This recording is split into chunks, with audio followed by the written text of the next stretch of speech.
to our guest speaker, panel of reactors, and members of the DAP Council of Fellows, eminent fellow Dr. Mahal Mangas, eminent fellow and former Prime Minister Cesar Enrique Aguinaldo Virata, former Secretary Ernesto Garilao, former Secretary Rogelio Singson, former Secretary Corazon Alma de Jesus, De Leon, sorry ma'am, former Secretary Rafael Alunan III, eminent fellow Dr. William Torres, eminent fellow Ambassador Laura de Rosario, senior fellow attorney Angelo Valencia, sir.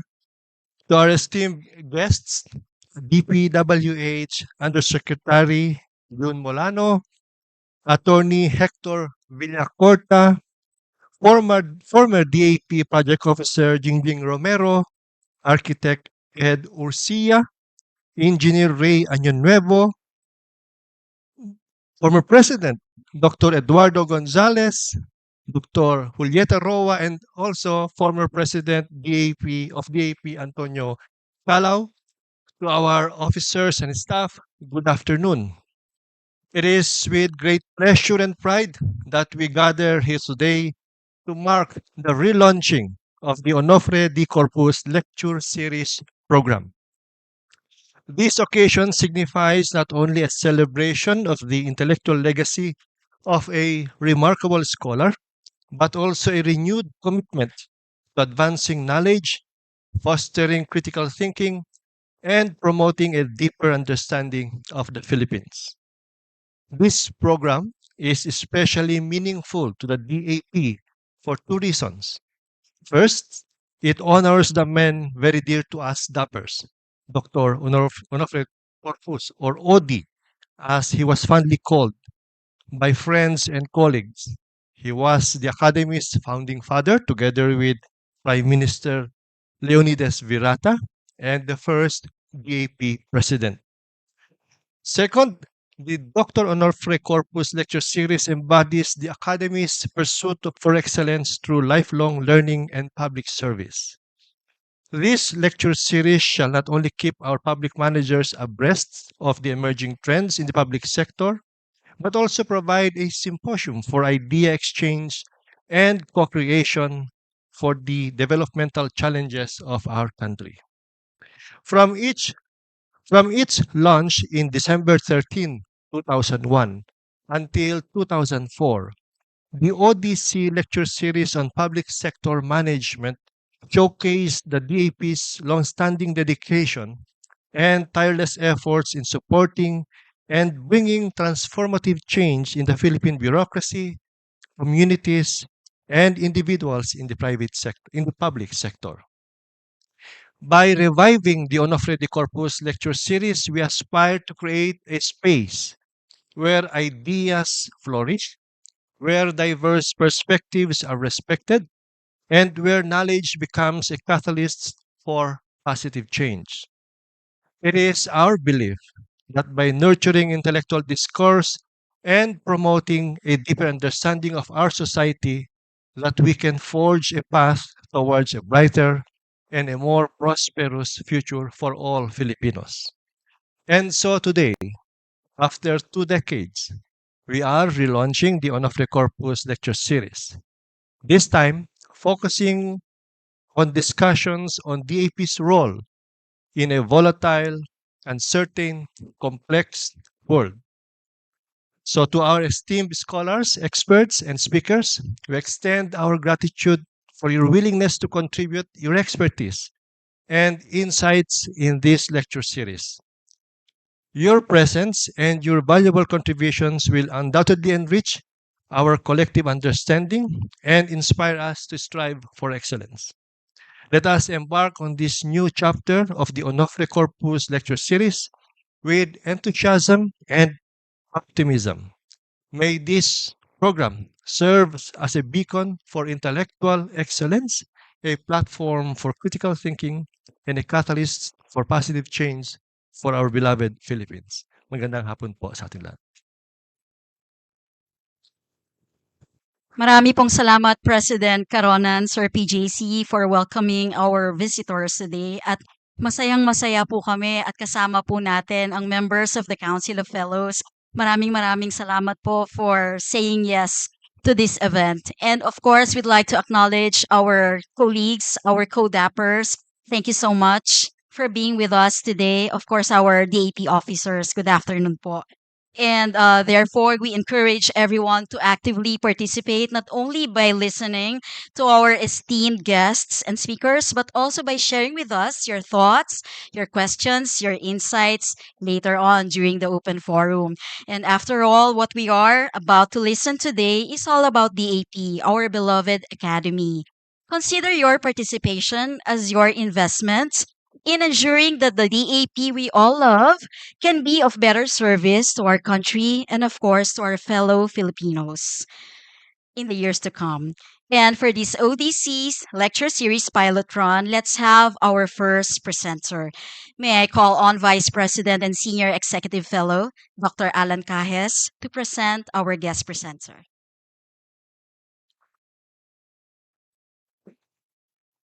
Thank you, Ellie. Our guest speaker is a person who does not need any introduction, but for the record and for the benefit of the millennials in the academy, let me formally introduce our speaker. Born in 1944 in Manila, Philippines, Dr. Mangahas is a Filipino economist who has done research on rice economics, land reform, poverty, hunger, income inequality, quality of life, governance, and public opinion. Dr. Mahar Mangahas taught at the University of the Philippines from 1962 to 1981, becoming professor of economics. He was UNICEF Social Indicators Consultant in Malaysia and Indonesia, 1977, 78, and 1981, respectively. Vice President for Research of the Development Academy of the Philippines, 1981 to 1984. Editor of the Philippine Economic Journal, 1975 to 85.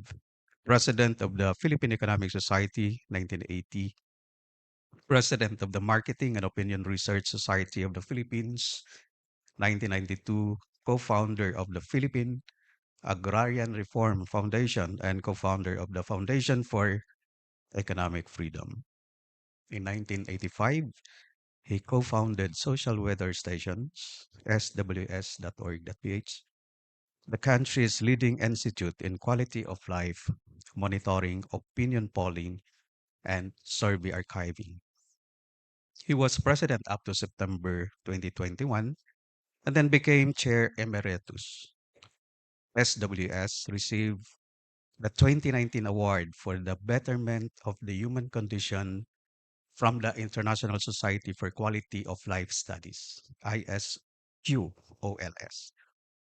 His notable awards include the following: 2001 Helen Dinerman Award for the World Association for Public Opinion Research for quote championing the rights and freedoms of survey researchers in the Philippines, unquote.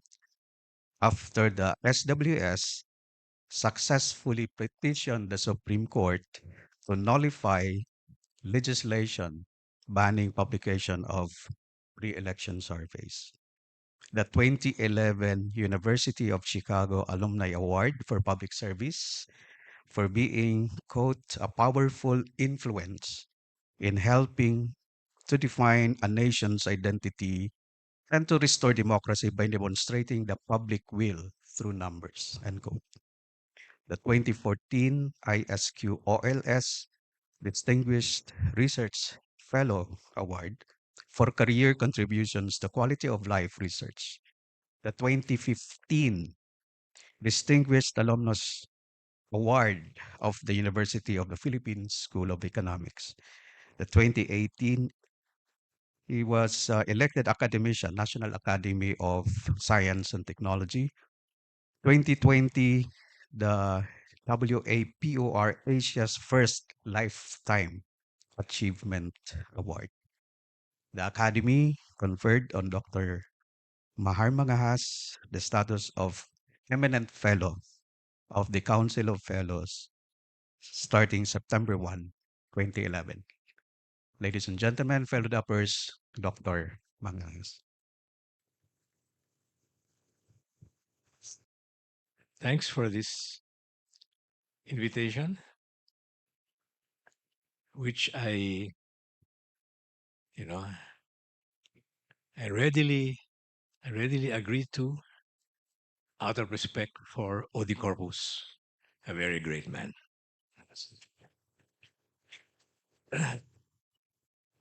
We all know OD is responsible for the academy, very much so.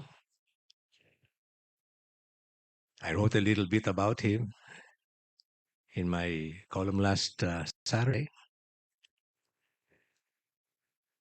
And essentially, what I tried to say there is that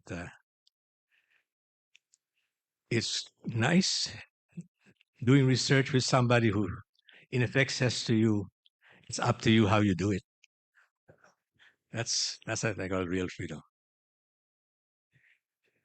Because he presented me with not me, a whole bunch of us. We were so many. I don't remember, 10, 20, mostly UP people,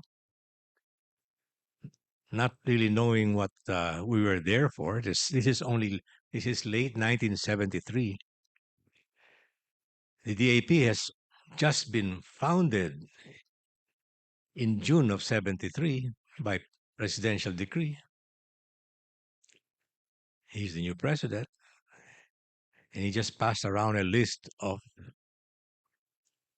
possible things to research on, to have a look at. I said there, I was curious about this thing called social indicators, which I had never heard of. It was in vogue, by the way. Turns out at that time, and so Jolie Benitez had heard about it and of other things. I had never heard of it, and I wondered, well, if that's about indicators of the human condition, then maybe that includes the state of poverty. Does that include measurement of poverty? And in effect, what he said, well, it's up to you. Well, reading about it, of course, it included that and many, many other things too, right? Many other things too. So it was not going to be a single topic matter.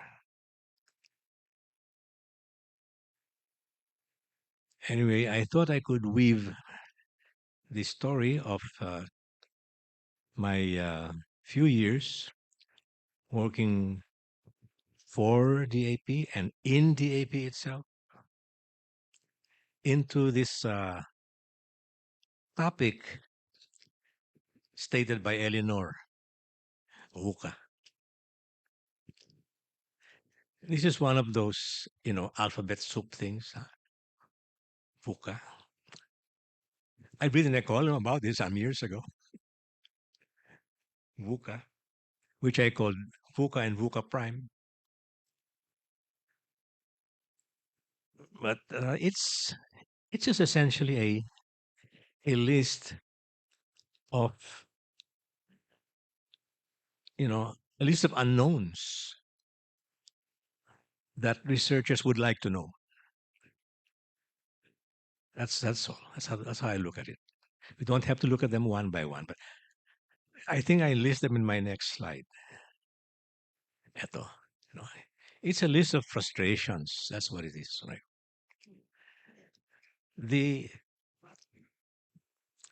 actually development analysis types, yung mga what's that think tank in Los Angeles? RAND. Yung mga RAND Corporation, yung mga ganon, Okay. Nagawa ng mga model about situation. And so it's just a list of initials,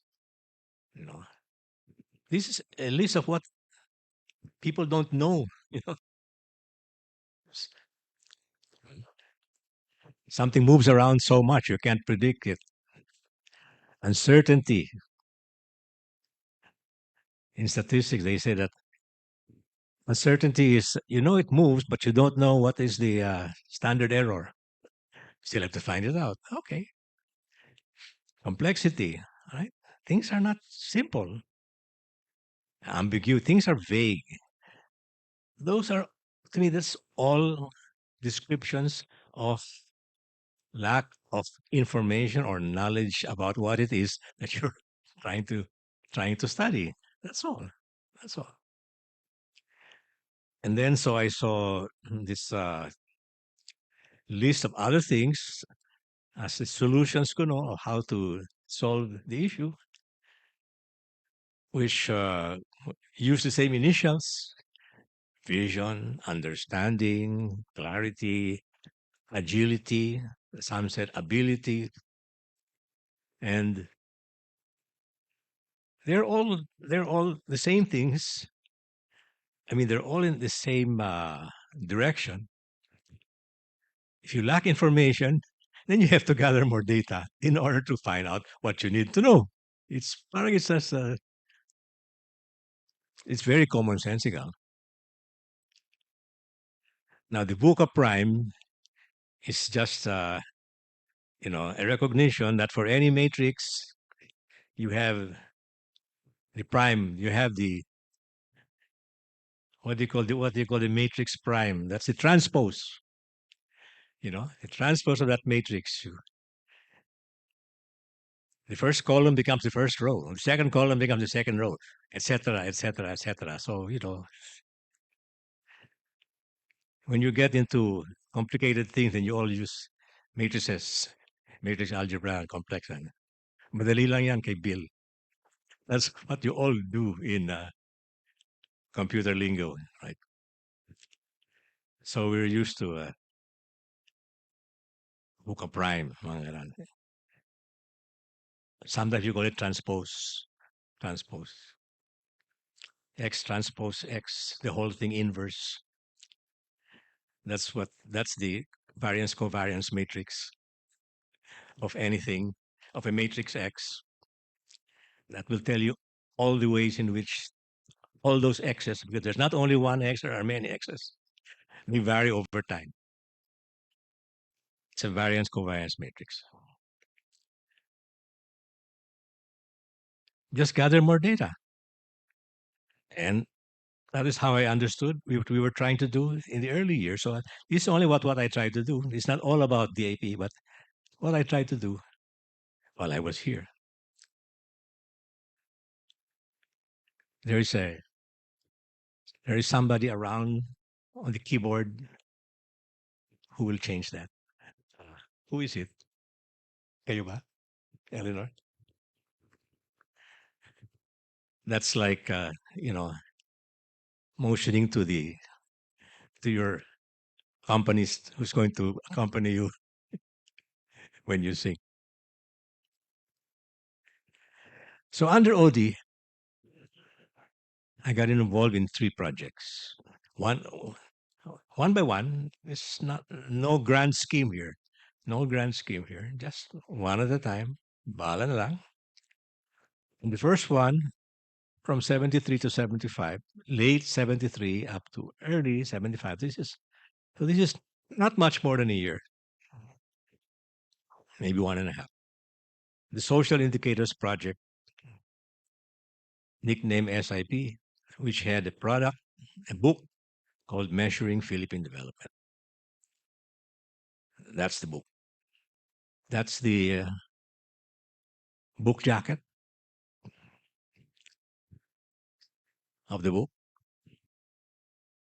from which came the logo of social weather stations. By the way, if you're familiar with it, that's where the S comes from. But the symbol is not the letter S. The meaning is that there are many, many components of development. Very, very many.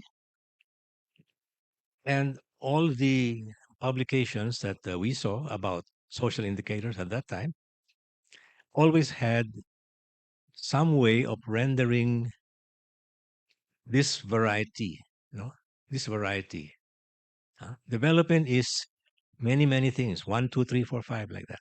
All of them.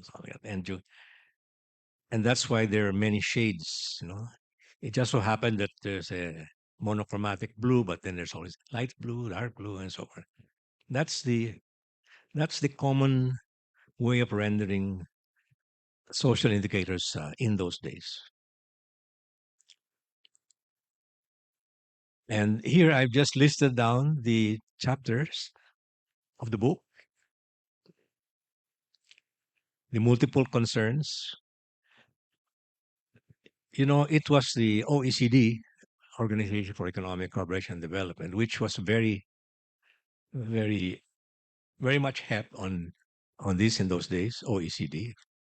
And they still are. I mean, the Europeans have never left this area. And the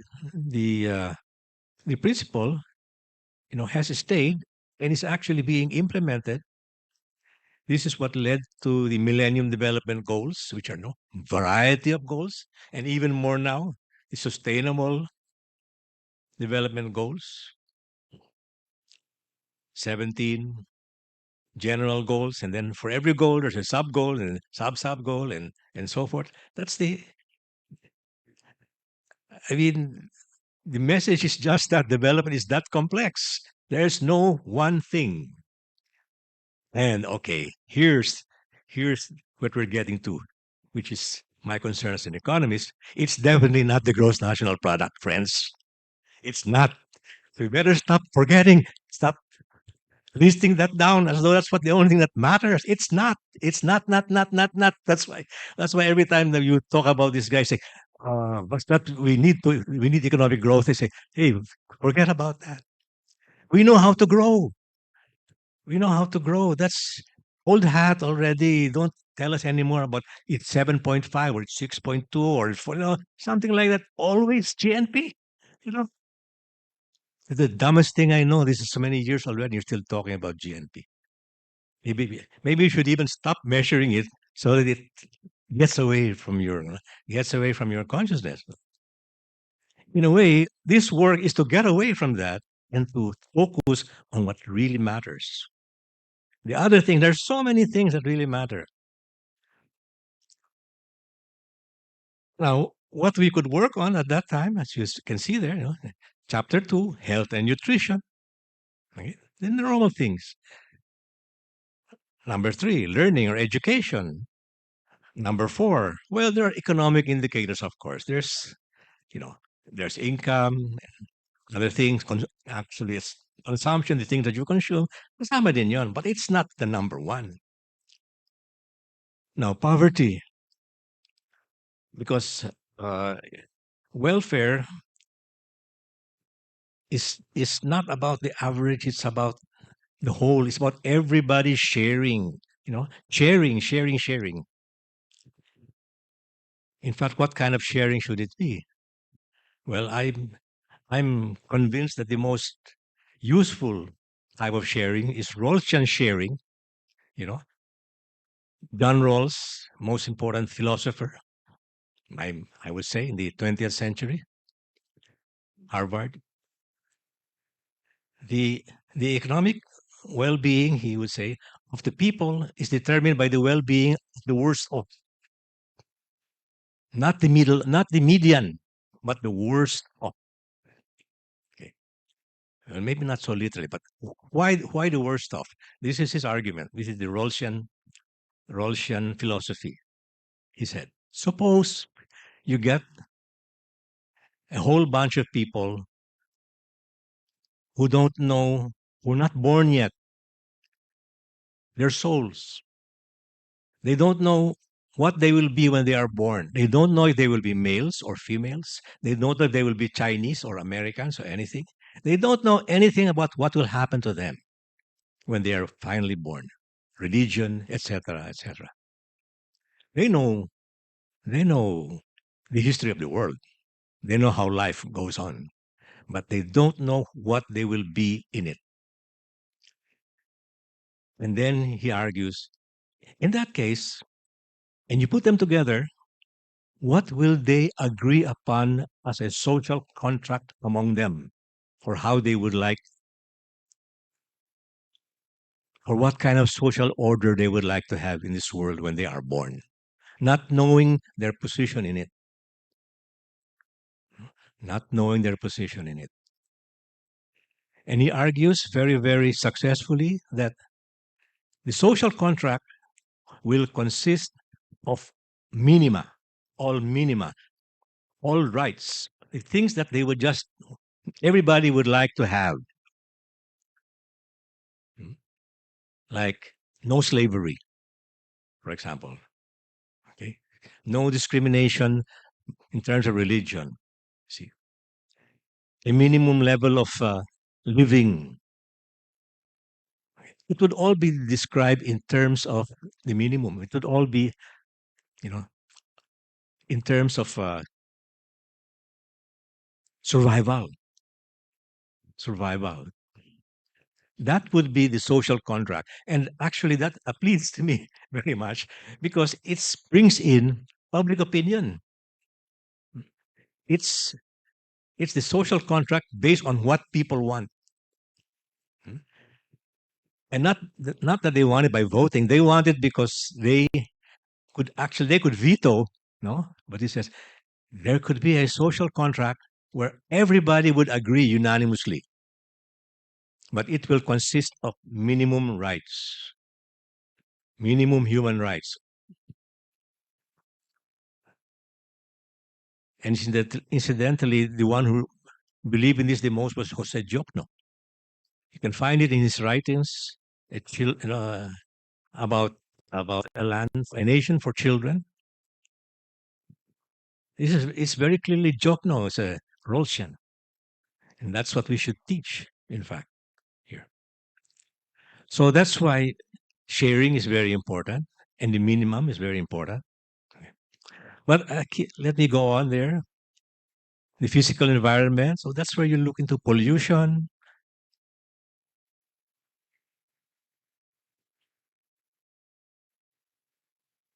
preservation of our resources for the future. Number 7, public safety and justice, anti-crime. Number 8, political well-being. Now, political well-being, very, very important in those days, because that was one of the other lessons in the creation of indicators. You don't create you must create indicator for whatever is controversial. Don't skip it. That's a cop out. I mean, we had to have political indicators at that time because this is martial law, bagong na-impose pa lang. And so we had to do something about political indicators. Right? Please go back because I'm not finished yet with that thing. Yes, there. Because I want to go to number 10, a pilot survey on social indicators. Because this was a very important part of the project also. The issue was how can such indicators be constructed? And we thought, well, they would have to be constructed based on survey research. And chapter 10 is a pilot, just to just a demonstration project on how to do it. And so that pilot survey was done in Batangas province. It was Boy Morales, I think, who found the money to do that particular survey. Anyway, so this was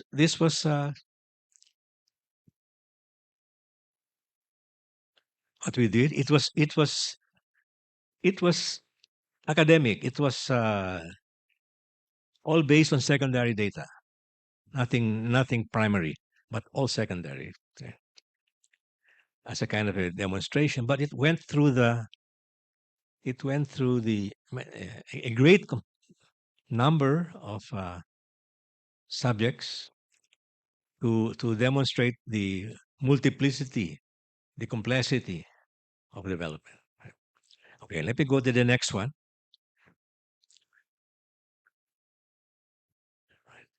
The next one was this one, probing our futures. This was also a trendy topic in those days. Lots of countries were doing this, were doing studies about the year 2000. This is mid 70s now. And so here we had to team up with other disciplines, a lot of population people.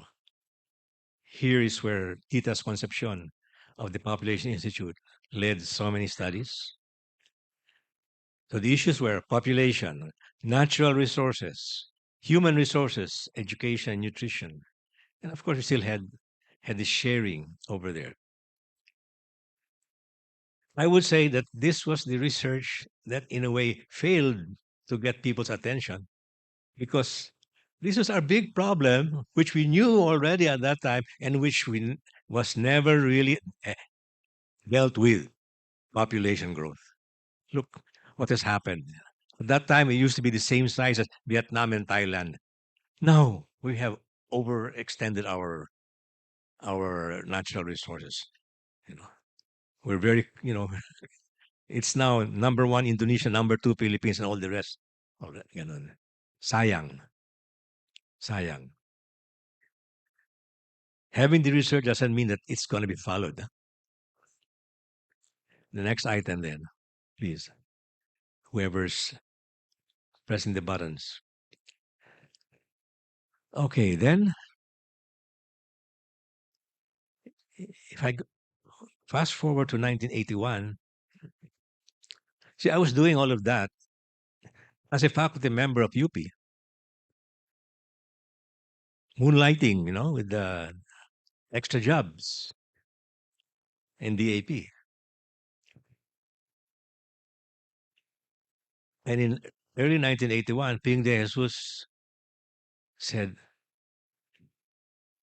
the Social Indicators Project was the most popular project of DAP in its time.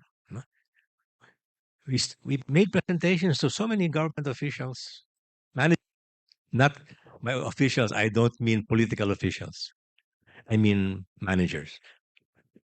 That's all these main emphasis, the career people, the career people. You know, we presented and presented to them, and they are very, very, really enthused about it. And so now, this is 1981, Ping said, what would be the next steps in this research if you were to do it now? Because he said, we want you to take over a new department in TEP. And that's when I said, well, that was what we did was theoretical. Let's move into practical. Let's move into application and actually do surveys and actually do some measurements and report them, and just keep on doing it and keep on doing it, right?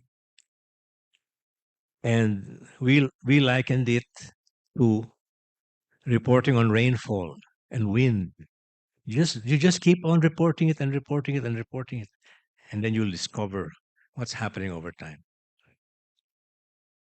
It's the weather, but it's not the meteorological weather. It's the social weather, right? And so that's where the term, social weather stations was born. You just have to have points of measurement, points that gather the data and report and report and report and report like that. And that's how you learn. You don't even know what to do with it in the beginning, but just keep on doing it. Right? And we learned how. We developed a little capacity to do surveys. We outsourced some of it also, like that. We started doing it in Metro Manila a few times. And finally, by 1983, we did a national survey.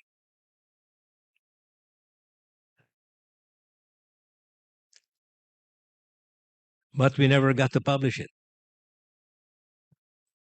There is a book that is just the cover of the book there. Measuring the Quality of Life, a 1982 social weather report. I saw Odi personally, one-on-one in his office, to ask him what happened. I reminded him that this book had been vetted in draft form by a number of agencies, like NEDA in particular. And nobody said this was something dangerous. And all you could say was, formerly they, I don't know who they was, they can't say anything against it. But they let me know, they let me know na hindi pwede.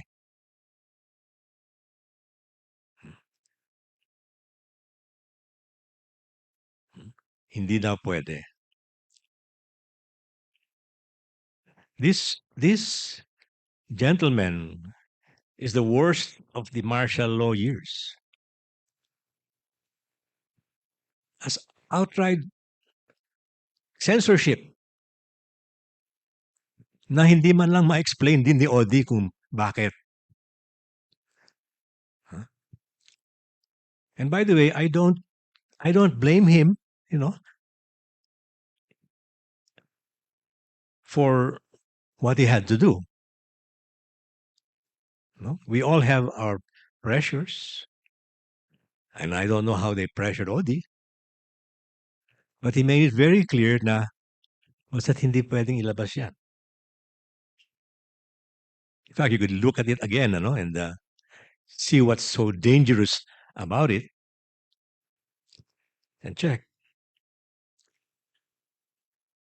But that, to me, that just happens, none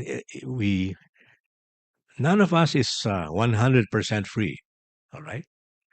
Maybe I'm more free than Odi was at that time, but each of us, even in SWS, there are some things we cannot do, all right?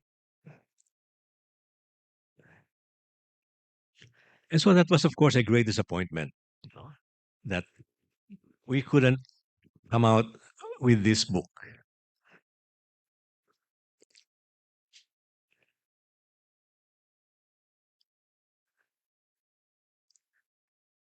There's more I could say about this, Tony, but this maybe, yung mga ganun saka na lang, no? Saka na lang. Because there's very scandalous something else which DAP did at that time, and yet could not do this. We'll get there eventually, I believe. No? We'll get there eventually. Anyway, to make a long story short, sayang ito. Ito ay napahinto. No? If you could not publish this is when I told my staff, who are very, very good people. Huh? I was able to recruit a lot of cum laudes, magna cum laudes in my staff. And I told them, each of them, you'd better look for where you're moving. You're all talented, and you will get positions easily, right? And look for where you want to go. I can't do that, I told them, because masamang itsura. But I didn't need to, because I had a parachute. I had applied on the side for a competitive research grant of the Rockefeller Foundation called the Reflections for Development Award. No? It was big enough to keep a person alive for 2 years. That's how big an award it was. only 2 people per country were awarded. The Filipino awardees, aside from myself, was Ray Ileto, the historian. And then there were 2 in Malaysia, 2 in Singapore, and like that. So I said, I have a golden parachute. I mean, I could support myself already on that.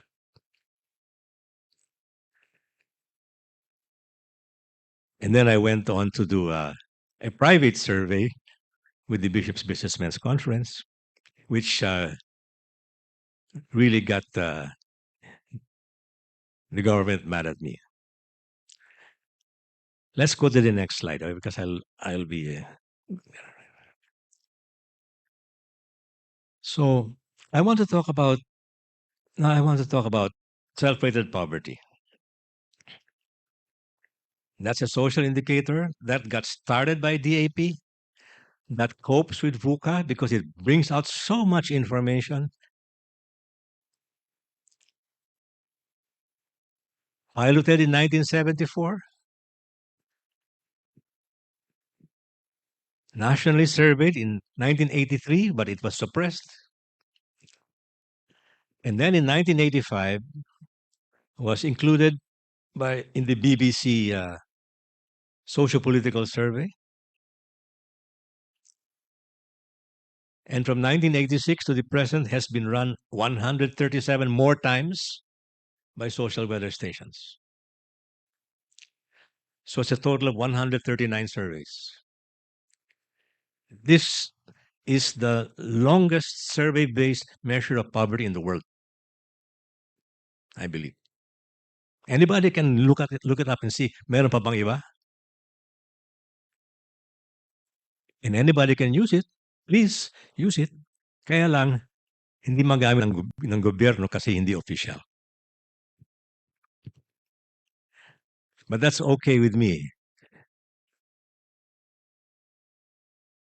Our work is not considered part of the Philippine, what's it called? There's this term, Philippine statistics something. No. There is a term.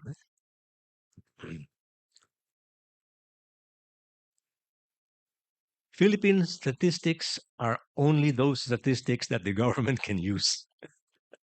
It's as though kung hindi ka dyan, hindi ka magamit. Hindi magamit ang mga data mo. Right? But if being there means that you're going to be subject to government regulation, wag na lang. That's my view. I don't want to be subject to government regulation. All right? You can claim it's not part of. I know. We're not part of the Philippine statistical system. Ayon. The Philippine statistical system does not include anything that the government does not do. So, kunyari, we're not part of Philippine statistics. Okay? But of course we are, and we have all of this stuff there. And so I want to demonstrate to you just how much it is quickly. This is not secret. We have been putting this out every quarter for the past 20 years. Not 20, 40. 40 years. This is 1980. Next one, please. All right. We have many indicators. This is, I would just say, our most famous one. You show a card to people. Nakalagay dyan, mahirap, hindi mahirap. Oh, it's, and then there's a line in the middle. It should be in the middle. Not below there. Huh? It should be in the middle. And the question is asked, saan po ninyo ilalagay ang inyong pamilya sa card na ito? The interviewer does not read the words. The interviewer does not pronounce mahirap or hindi mahirap. The interviewer does not say there is a line in between. That is exactly the script. Do not change a single word in that script. Saan po ninyo ilalagay ang inyong pamilyang sa card na ito? And from the beginning, we have seen that some will point to one side, some will point to the other side, and some will point to the line. Some will point to the line because there is a line. It has no name, but there is a line. And so people point to the line. And from this, we get three numbers. Hindi mahirap, hindi mahirap, at saka yung nasa border. And we've done this now, or this has been done 139 times. Next slide, please. This was the starting point. This is the first 10 years, first decade. At the very left is the DAP, what the DAP did, and that blue line is the poor. Somebody changed my colors, huh? Sinong, that used to be red, okay? Anyway.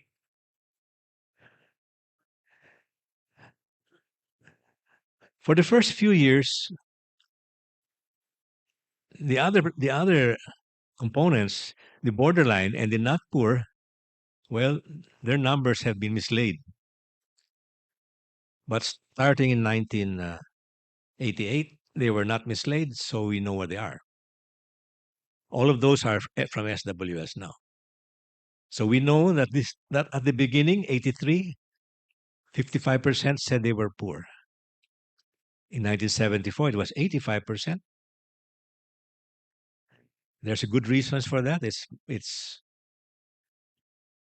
2 years of hyperinflation in between. Next slide, please. Okay, now we started measuring the data very carefully and not losing anything. All right? See all the poor, all the borderline, all the not poor. It's not constant. It moves around. That's the 90s. Next slide, please. This is up to the year 2010. Next slide, please. And this is up to the year 20. This is up to 2023 first quarter. It's bungi in the middle over there because that's the year 2020 when we were not able to do surveys because of the COVID. Well, not because of the COVID, but because of the restrictions on going out.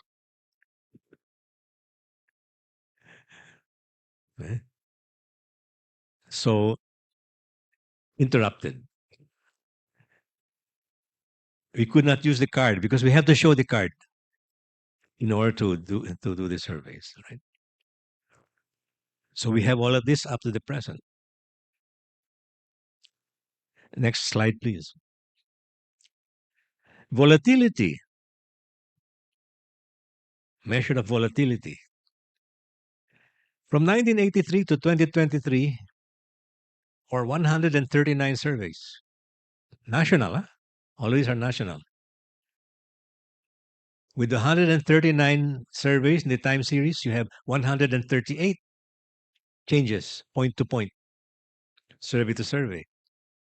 Are they significant or not, given the sample size? Well, some are not, and those are in the middle, insignificant changes, and some are significantly down, and some are significantly up, applying statistical principles. Most of these are only quarterly changes, mind you. Quarterly. And yet, in one quarter, you can have significant change in poverty. How do you know? Because we measure it quarterly, which the government will never find out because it never measures quarterly. It will never even find out annually because it doesn't measure annually. It's measuring it every 3 years. It promises to do it every 2 years. But at that late, we're going to go up to the 22nd century na siguro before you find out what's happening. Okay. So what is this? This is just using research to measure fast so that you have more data. With more data, you know more. Parang it's just common sense. All of those questions about volatility, uncertainty, or something, that's kasi hindi nyo tinitingnan eh. If you have an issue, you want to do research, tingnan nyo mabuti. Palagi. Paulit-ulit. Parang it's very, very much common sense. Actually, the main issues are not the scientific or technical issues. The main issues are really, how do you get the resources to do that? You know, kasi may gastos din yon, right? You got to have some supporters, you've got to have like this, and of course, you don't try to do it so expensively. How are you going to do it over and over again? Kung gagawin mong kahigante ang mga service na yun. Kailangan simple. Right? One more, please. Slide, please. Anyway, what's the long story? The long story is there's self-employed poverty, the red line there. It bounces up and down. That's the way it is. Look at official poverty. Official poverty is only every 3 years. Looks smooth. That's artificial smooth, because the points are far apart from each other. Right? And there are two lines for official poverty: a dark green and a light green. Why? Because the light green is what happened when they officially lowered the poverty line. Oh, actually, that's unfair. That's wrong. Diba? That is unethical. Or at least you have to explain why. Never explain why the poverty line was lowered in 2011.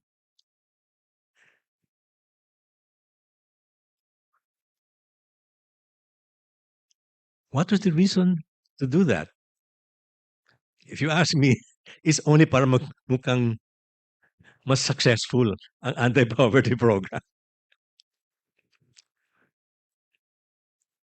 And of course, what's most is that palaging more up-to-date ang data namin.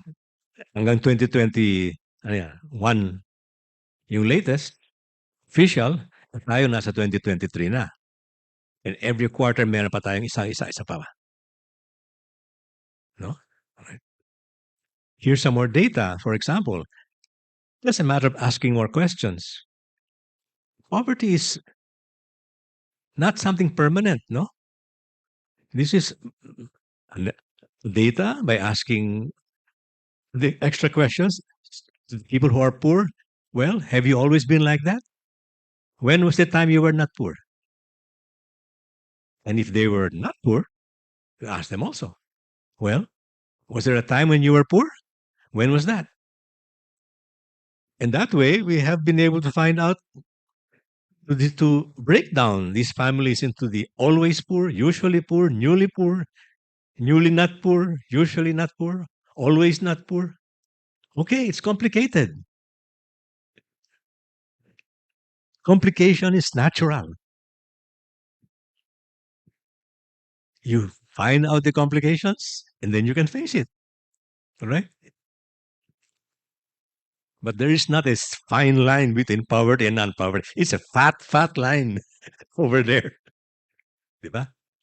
How would you know? The only way to know is measurement. Steady. Hold it. That's more of our mantra. All right. And of course, we have to be independent, you know, in doing this. Okay. I don't know if do I have many more slides to go? Or is that anyway, this is what we're trying to do. Statistics for advocacy. That's the whole idea. This is not for the poor. This is for everybody. Do what you can. within your capability, within your institution. We are not poverty fighters directly. You can't eat statistics. Di ba? It's just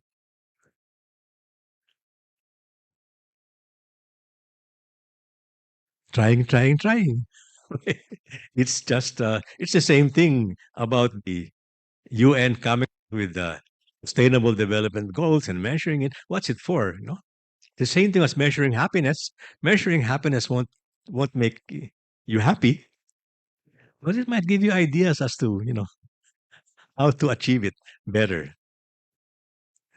Works in very very slow kind of ways over there, but that's how it goes. No?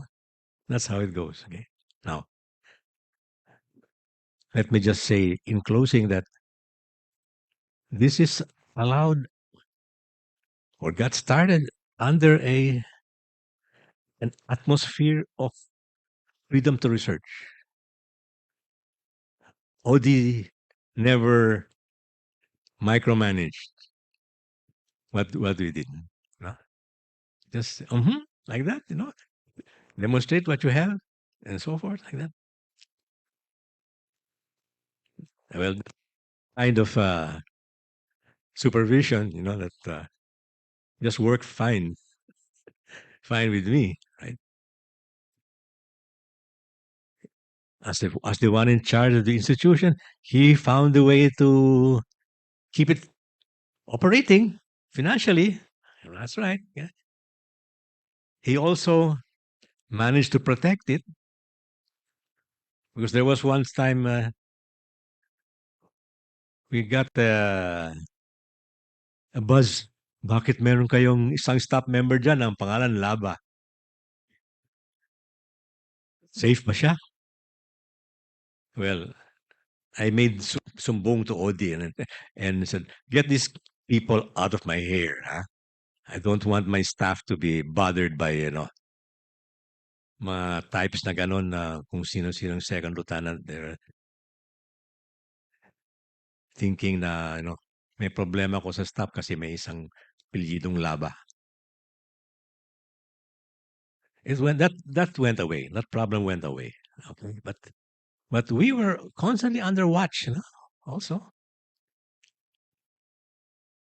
one of my key men was Nelin Santa Romana, the brother of Chito, twin brother of Chito Santa Romana. He was a great supervisor.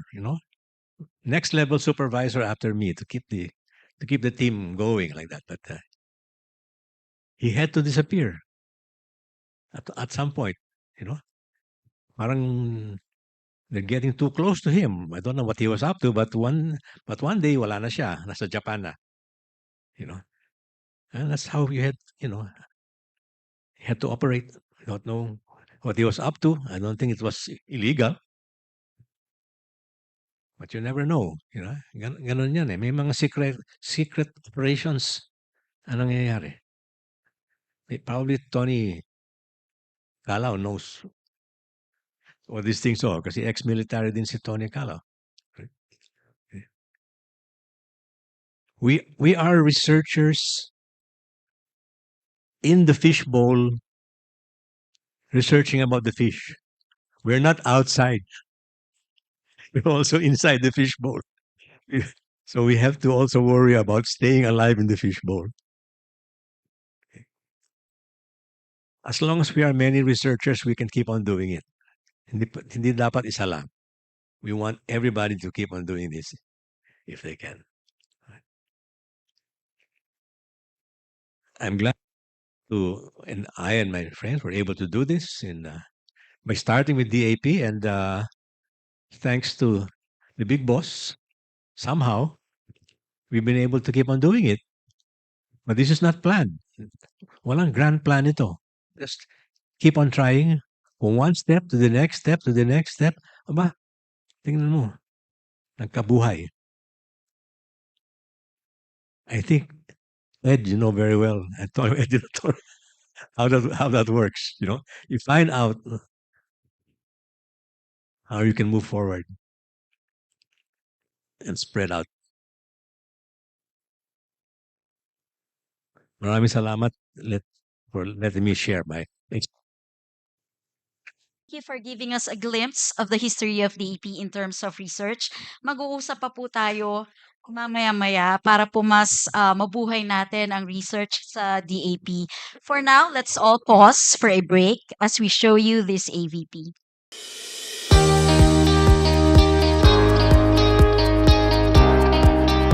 As the DAP celebrates 50 years of upholding the country's development agenda, we are bringing back a golden legacy fitting for this golden milestone. This year, witness the much-awaited comeback of the lecture series, designed in honor of the DAP's first president, Dr. Onofre D. Corpuz. Be informed of the emerging public sector concerns and trends, and gain a better understanding of the dynamic environment in which we all operate. Join us at the Leonidas Virata Hall and DAP's Facebook page as we conduct this knowledge-sharing session featuring our eminent and resident fellows and experts from the public management and governance sectors, as they highlight the Academy's mandate and efforts in driving the country towards its development goals. Welcome to the Onofre D. Corpuz Lecture Series.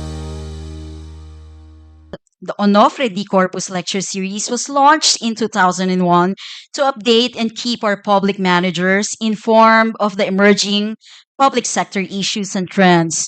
On the whole, its purpose was the continuing education approach that will provide a venue for sustaining education and information campaign regarding the major issues and concerns facing the society. The first ODC Lecture Series was conducted on December 13, 2001, and it had former Secretary Amelia Boncodin of the Department of Budget and Management, Chairman Vitaliano Naniagas of the Development Bank of the Philippines, and Dr. Onofre D. Corpus, the founding president of the Academy. And during that time, the topic was on public sector reform. This widely participated affair also had former President the late Fidel V. Ramos as main speaker on June 21, 2002, who talked about international terrorism and poverty. The lecture series also had former chairperson Purificacion Kisumbing of the Commission on Human Rights as the main speaker who discussed the rights-based approach to development. In 2003, it had the Department of Labor and Employment former Secretary Patricia Santo Tomas, who presented the economic reintegration of overseas Filipino workers. And the list of luminaries went on until 2004. And this relaunch event is actually the first major event in celebration of the DAP's 50th founding anniversary. And we have to thank the members of the DAP Council of Fellows for bringing into the fore the revival of this lecture series in honor of our founding president, our father, Dr. Onofre D. Corpus.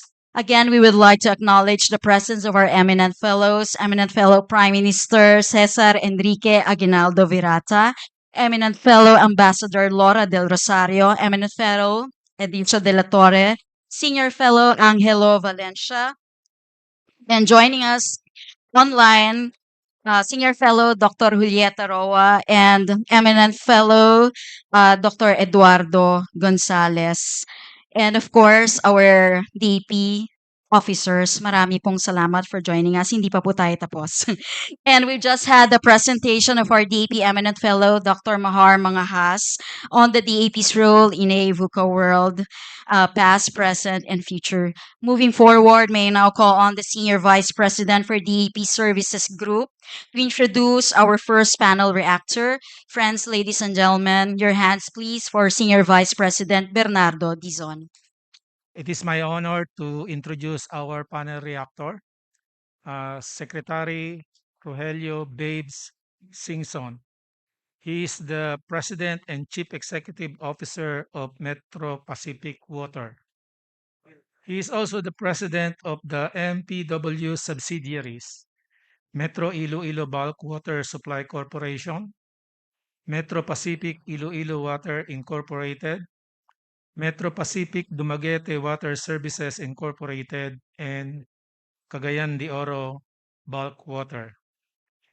He is currently serves as a member of the Board of Trustees of De La Salle University and was the President of Management Association of the Philippines from July 1 to December 31, 2022 to serve the unexpired term of Dr. Alfredo Pascual. Prior to joining the Metro Pacific Water, he served as a president and the chief executive officer of Meralco Power Generation Corporation and Light Rail Manila Corporation or RRT1. He completed a full 6-year term from July 2010 to June 2016 as the Secretary of Department of Public Works and Highways, where he led good governance and anti-corruption program and the implementation of major government infrastructure project nationwide. In June of 2016, he was conferred the Order of Lacandula with the rank of Grand Cross or Bayani. He was also a recipient of the Outstanding Filipino Award for Government, Public Service, and was named the most distinguished alumnus of the UP Alumni Engineers in November of 2011. He received other significant awards and recognition, including the Outstanding Exemplar in the Government Service, Lifetime Distinguished Achievement Award from the UP Alumni Association, and the Outstanding Manilan Award for Public Service. Secretary Babe Singson was a resident director of DAPCC and an HR way back in the early years of the Academy. Ladies and gentlemen, the source of pride of the Academy with its track record both in government and in private sector, Secretary Babes Singson. Thank you so much, Bernie. Mabuti na lang sabi ko, kaibigan kita. Anyway, to our distinguished guests, I'll mention a few. Prime Minister Leo Virata, magandang hapon po, PM. Dr. Mahar Mangahas, thank you so much for the exposition. It has really gotten me into thinking that what can the AP do nowadays? If you don't mind, I'll take off my face mask. And to you fellow dappers, for those who do not know me, I was the first personnel and HR head of the AP way back in the days that it was formed in 73. And then, since I was newly picked out of UP from the College of Industrial Engineering, I was asked by Executive Director Boy Morales, with the clearance of Dr. Corpuz, to develop a system, draw up systems and procedures for the DAP Training Center. Since nobody knew what it was going to do, it was just turned over to DAP by the financial institutions. And at the end of the day, after submitting that to HRM, we called him Boy Morales, he said, you have to implement it yourself. So I ended up doubling also as resident manager of the DAP Training Center and stayed there for almost 3 years. And part of my job was also looking after how to get the AP out of the salary standardization. And we were successful in doing that. I understand now it's now back into the ambit of the government salary standardization. But anyway, having said that, Um, my immediate reaction when I saw, because I asked for the paper of Dr. Mahar, I said, I don't want to go there empty handed. I want to respond positively. So, Mahar, I hope you don't mind. I had an advance copy of your slides. And as I recall, the DAP was envisioned to be a development and training institute dedicated to capacity building in various areas, including social indicators. That's why I think OD immediately accepted when Mahar came up with the proposition that social indicators had to be very much part of the AP. And there were other research projects. Masikap was there. Human settlements eventually came about. Uh, they were trailblazing, if I may say, projects and programs. Of course, Bill was just starting then the MIS, Management Information. Ping De Jesus was taking care of official development or OD, organizational development and management organization. Uh, Ping and I stayed as the first permanent residents of the DAP Training Center for 3 years. Um, and there were often times that I had to commute between Pasig and Tagaytay. I was also sharing that I was very much instrumental in acquiring this lot when we proposed to the Board of Trustees that holding it as a trust fund in peso was not going to grow as fast as real estate. So we were the second buyer of this area after Jollibee. That was how long it was. So the open area, I'm glad it's still open. It's still supposed to be a public green space. And I'm happy that they have not constructed anything behind the open space.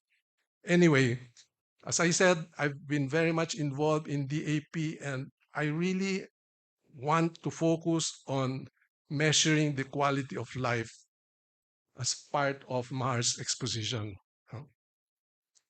For me, DAP today is even more relevant than ever before. Let me say that. It is much more relevant because we need more visionary leaders and less politics in leadership. With clear understanding of our social situation and needed social interventions based on data science. It cannot be guesswork. As mentioned, it takes a lot of effort to gather data. You can imagine the quarterly surveys that they have to do. And I'm not just talking of poverty. There are other areas that need to be based on science and based on data. The AP at this point, I will emphasize, can focus on capacity building of LGUs and government instrumentalities, particularly in developing the Gen Z. I'll forget about the millennials, pasensya. But the Gen Z, especially the LGUs and those working in public service, have to be made aware exactly of what Mar was saying. What is the vision? It's not going to be as simple as one track. You have to address all of the complexities that Mar mentioned earlier. In particular, I would suggest that the DAP focus on the failure of the educational system. Okay? We owe it as former DAPers to Dr. Corpuz, who was DEC's secretary and president of UP. Where are we in terms of our educational system? As part of my work in MAP, we have been researching, doing a lot of data analytics in terms of the importance of literacy in school children. The first 1,000 days of a child from conceptualization, pasensya na kayo, I'm also a an expert in family planning because that was my first work. Written method ako, not anything else, not conception or anything. No. But first day of conception, first 1,000 days, if you don't address the malnutrition that's happening, it becomes irreversible at age 3 to 5.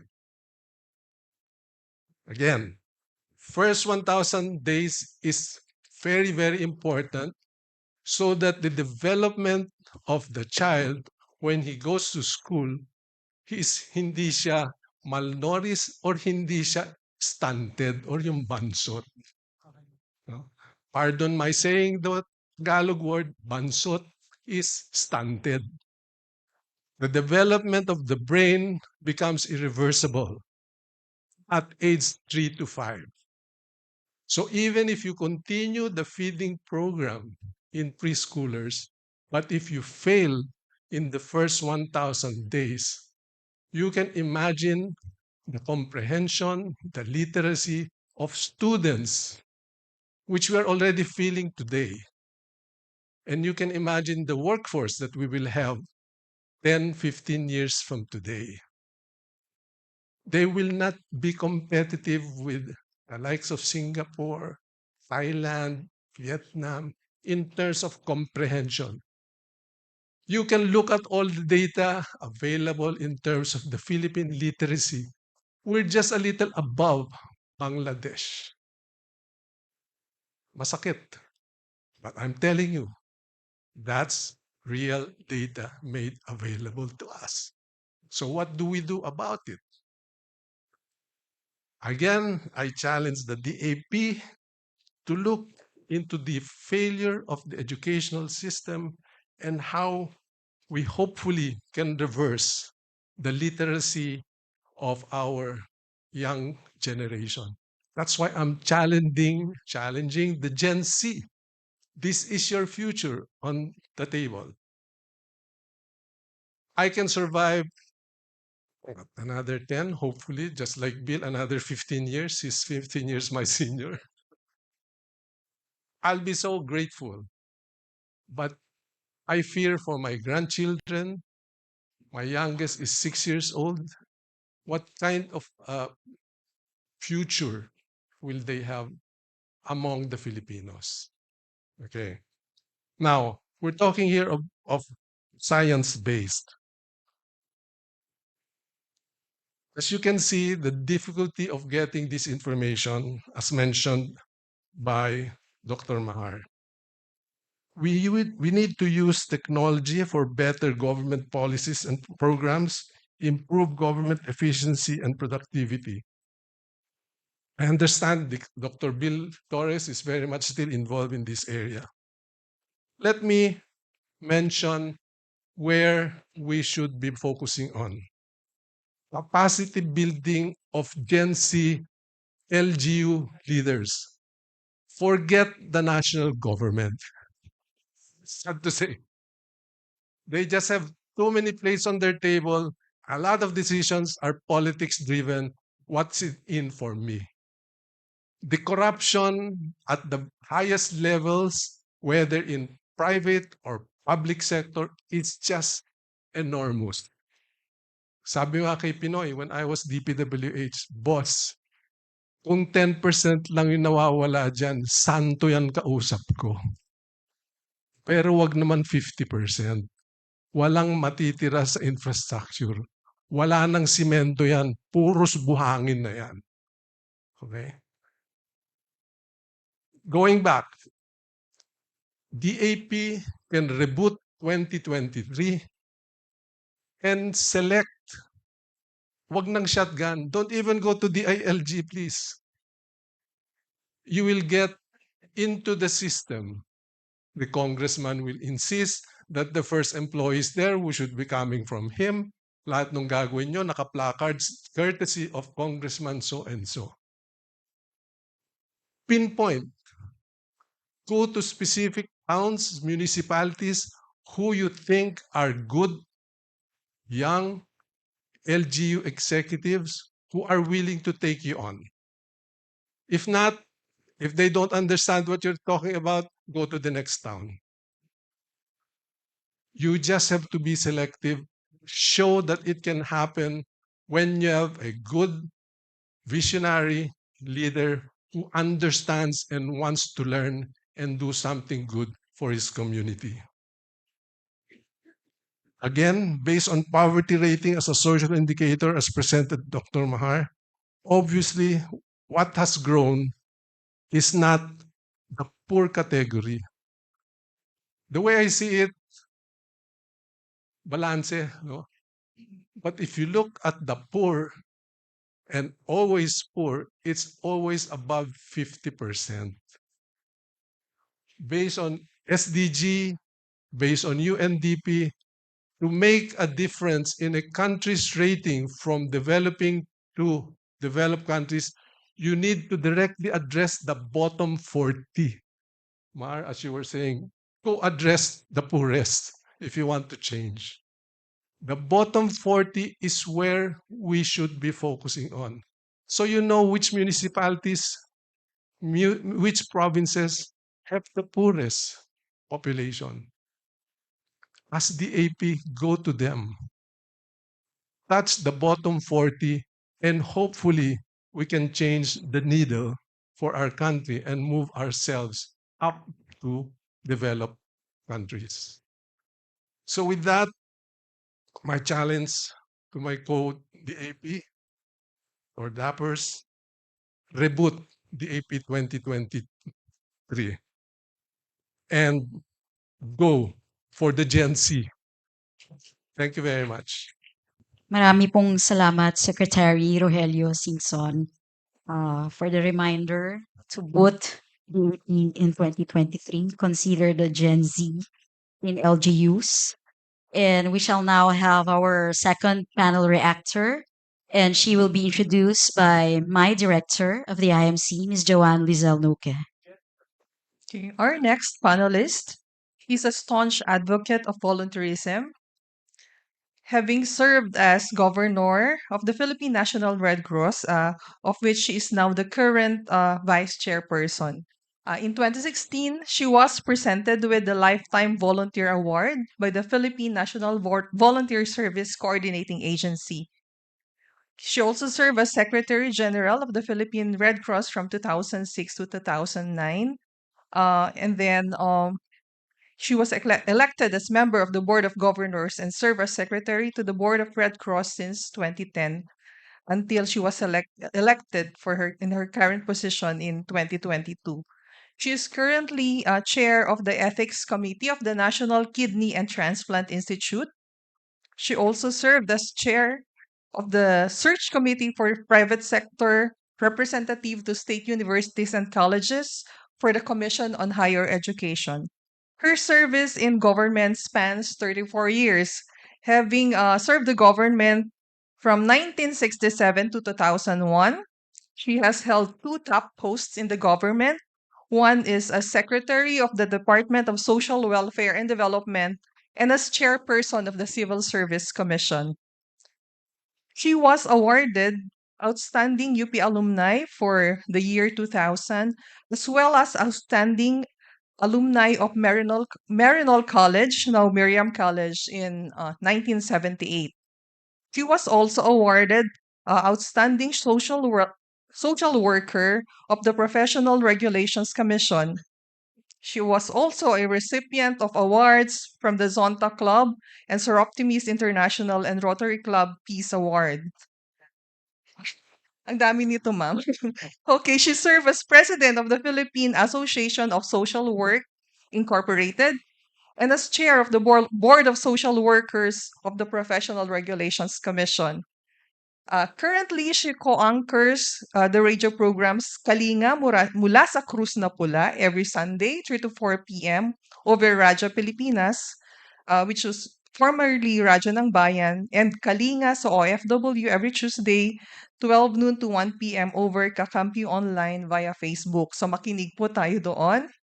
Ladies and gentlemen, one of our DAP's eminent fellows, Chairman Corazon Alma de Leon.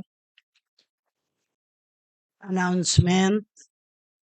come August 6, this year, I will be 82 years old. So palakpakan niyo naman ako. At nandito pa ako. Anyway, I actually wrote my remarks without having read yet yung coping with BUCA, DAP research until Sunday night. So my reaction will be a little later. Reaction because of I listened today this afternoon. 3 words resonate this afternoon as I joined this special event of the AP, remembering, celebrating, and believing in the AP in 1974 when I was the third batch of CSDP and fortunately the youngest in the group at that time. I celebrate the fact that this training helped me prepare to be the DSWD secretary in 1992 and concurrent chair of the Mount Pinatubo Commission.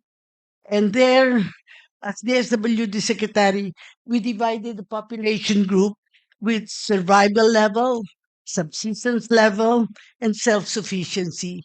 In every community, titingnan namin, sino ba ang nasa survival, sino ba yung medyo nasa subsistence, at sino self-sufficient.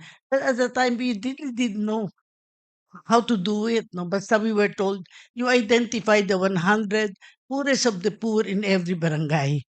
But you know, the population when I was secretary, 52 million. Kaya with 120 million now, I would not accept to be the SWD secretary. I was also chair of the Mount Pinatubo Commission for 2 years until 1995. And of course, I was privileged to become chair of Civil Service Commission as its centennial chair in 2000. I believe that it is providential that I served as faculty for the Public Management Development Program together with colleagues Lucy Lasso in its program Sensing Journey for quite a number of years, bringing the participants to every nook of the country, particularly the depressed areas. What did I learn? What did I teach? Summarized in 3 words: accessibility, answerability, and accountability. The studies undertaken by our esteemed social scientist Mahar Mangas reflects the outcome of services delivered and the public perception of the people interviewed in a scientific way. Dapat ba nagkaroon ng ayuda during the pandemic? Dapat ba, ah, nako-continue pa rin ang ayuda or should be opportunity creation, enabling people to be able to move from a level of, sabi nga natin, from a level of poverty, survival, to a level naman of subsistence para ma-improve. After retirement in 2001, as mentioned, I became Secretary General of Philippine Red Cross and now Governor and Vice Chairman as the foremost humanitarian organization. The critique of present governance, national and local, the trilogy of government executives, legislative, and judicial function leave much, much to be desired. Indeed, this forum is a milestone for the AP as we gathered eminent persons to dwell on the subject of governance from the experience of the AP then and now. In his closing remarks during closing ceremonies way back in December of 1974, when President Ferdinand Marcos and his wife were our guests, he stated that the bureaucracy of skills is an empty shell. Totoo naman. In 1983, he was thrown out, and a series of new government bureaucracy came about from 1985 to 2022. A new government has come about. We now ask whether this government is for our beloved country. We'd, of course, dare ask. I leave you 2 messages: a heart that is open to appreciate. Every blessing should always be bigger than the eyes that see what is missing. Let our blessings be the reason to celebrate life, and many those missing serve as inspiration to work for a life that never stops to get better. Person with joyful heart is happy everywhere he goes, in everything he meets. because he only sees the good side in all. And I end with a lecture that I give during our fencing journey. It's called Never Stop Believing. First, together we can move mountains. Together we can create a new world. Number two, a sparkling intention creates a ripple effect. Number three, open your heart and your eyes will truly see. Number four, the sweetest, most wonderful fruits from small seeds. And these are our people in the barangays out there in the hinterland. Number five, to be able to touch someone you can't hold creates a very powerful connection. Today, part of that is our powerful connection. Thank you very, very much. Maraming salamat po, former Secretary Corazon Alma de Leon, our eminent fellow. And now to present our third panel reactor, I'd like to call on the Department Manager of the DEP Conference Center, Ms. Pag-asa Duhelio. Thank you, Ellie. It's my honor to introduce our next panel of reactor. Bill Torres is the president and co-founder of the Moscom Internet, together with Dr. William Gan. He is also the current chief executive of the Philippine Internet Service Organization, or PISO. But his commitment to the development of the local internet scene didn't start there but goes way, way back. Dr. William T. Torres is recognized for his significant pioneering contributions in computer and information technology, and is known as the father of the internet in the Philippines. He's authored the National Information Technology Plan and as chair of the IT Coordinating Council. He was primarily responsible for the harmonization of its multi-sectoral implementation.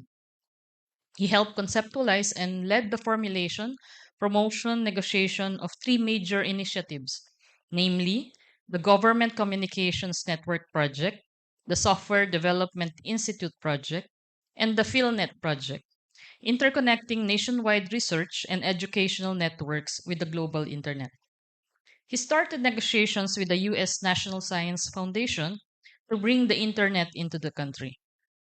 Dr. Torres also directed the planning and implementation of government-wide IT programs and projects of the National Computer Center as the resource and learning center of information technology for the government. Among the intellectual giants who walked the halls of DAP as a callow youth in the early 1970s, Bill started a lifetime career from 1972 to 1986 at DAP, developing an incipient computer technology for adoption and use by the government bureaucracy. That computer technology has since moved on to pervade the Philippine life, with the personal computer becoming a household fixture, which speaks of the impact the DAP and its thousand-strong complement of technocrats had on various aspects of national life, including newly emerging technologies. After a decade, the information technology group that Mr. Torres headed was shepherding the Philippine bureaucracy into a digital age. Thus, did the DAP IT group played a significant role in jump-starting computer technology in aid of national development. Ladies and gentlemen, it's my honor again to give you one of the AP's pride, Dr. William Bill Torres. Good afternoon, everyone. I'm glad to be the last of the three panelists because what I will be able to exploit is linking what they were talking about with what I am going to challenge you with. Okay. I'd like to think that, well, I'm sorry. In my hurry, I forgot to acknowledge Mahar. Thank you for that wonderful summary of what we have done in the AP. Thanks to you, and maybe with the help of many of us.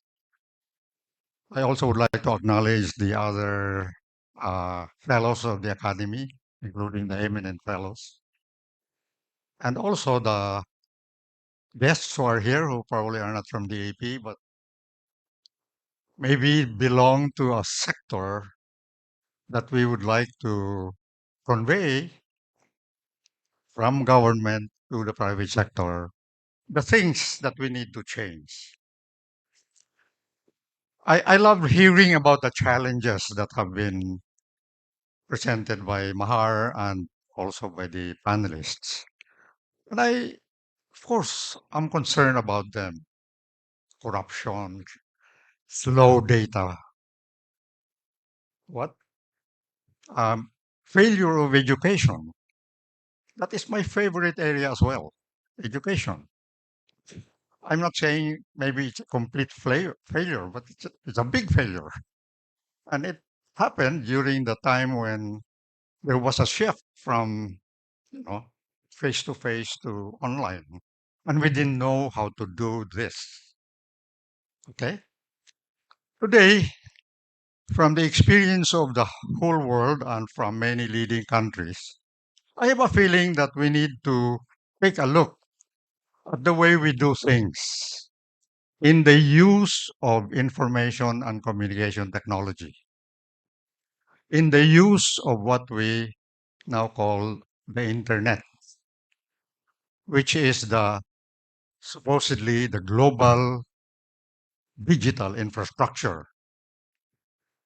Okay, but I'd like to add one challenge. We have not moved ICT in the right direction.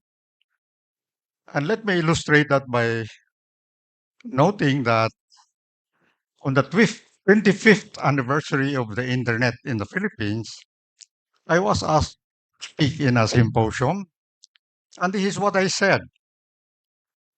Beginning the 25th year anniversary of the internet in the Philippines,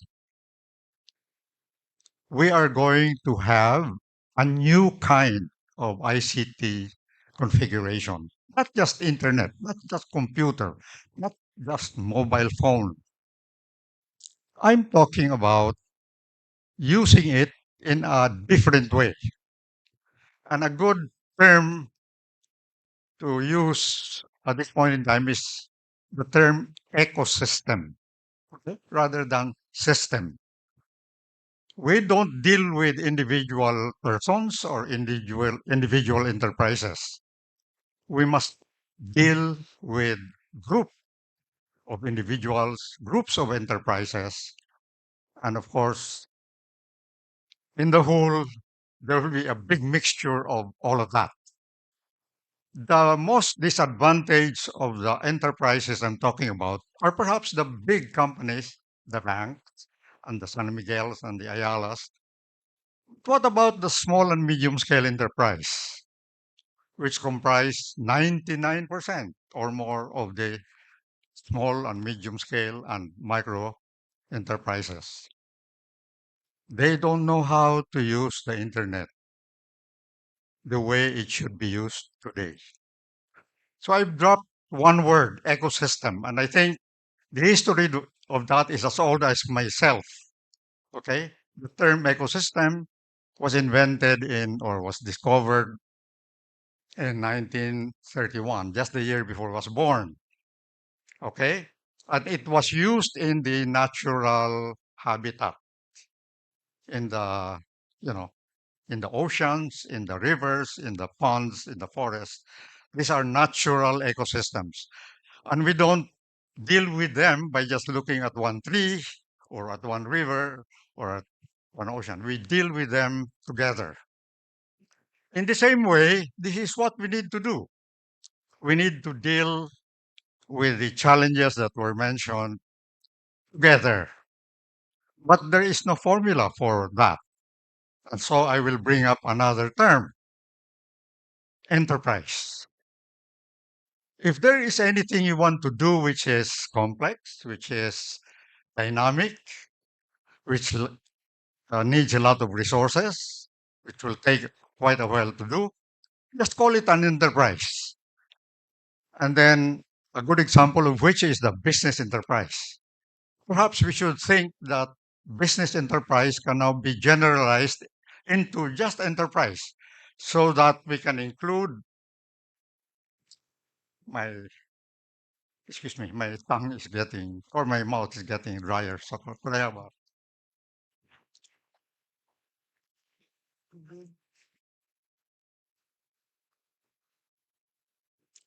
In the early 90s, the term business ecosystem was invented. Okay? And of course, the business sector benefited from that. Those of us in government, I was in government at the time, had to extract insights from how the business sector was using that and then apply it to what we were doing in government.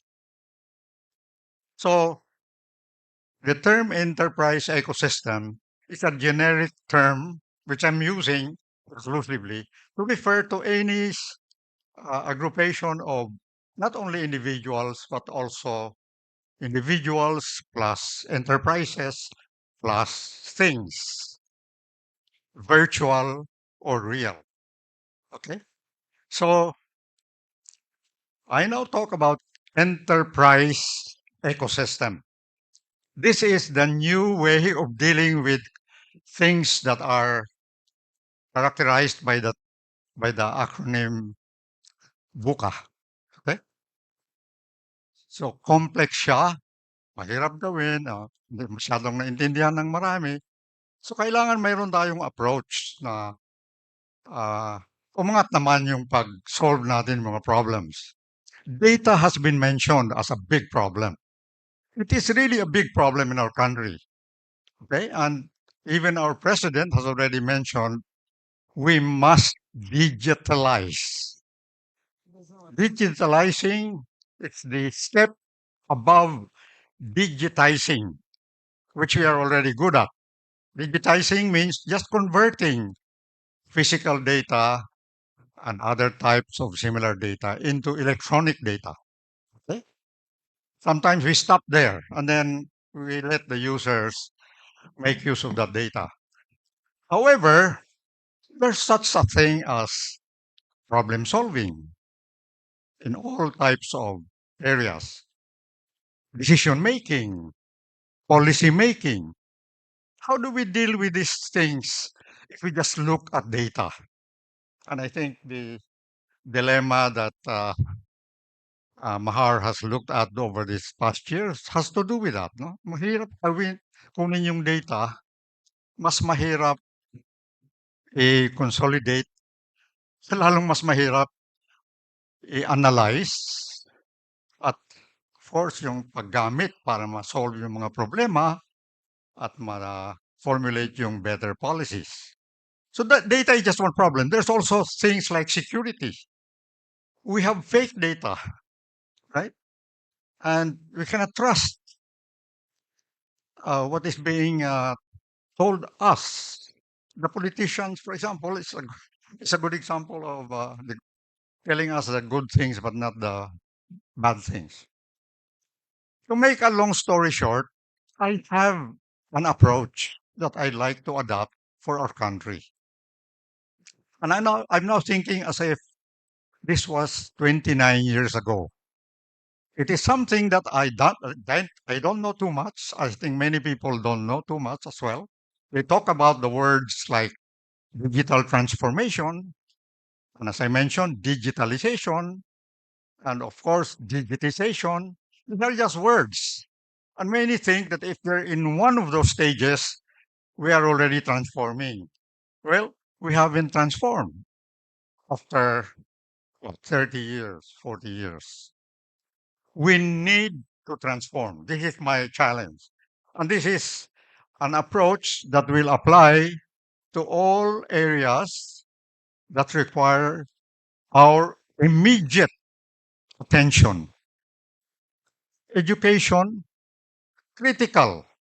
Yung i-educate natin ngayon na ipinanganak during COVID, paano natin gawin yun? Kasi sabi ni Roger Simpson, ang development nila stunted, di ba? They lost. The people who were born and who were 3 to 5 years old, ano nang gagawin natin ngayong mas matandaan sila doon? I'm using that as an example of an approach that I'm now going to hopefully share with you. By the way, if you want more about what I'm saying, Last year, July, I had a workshop here for the AP and APO, and I talked about digital transformation and changes in the public sector. So if you want to avail of that paper, which has a lot of information, including information that I discovered even about the Philippines, I think it would be useful. The AP has that information, and you may request for it. So going back to my approach, I have a feeling that we need to think about towns and cities and even barangays, which is local government. They are limited in their use of the technology because individually they cannot afford not only to buy the equipment to link to the internet, but also they don't have expertise to be able to address complex problems, volatile problems. Ano pa yung VUCA? What's you again? And then what is A? Ambiguity. C is complex, right?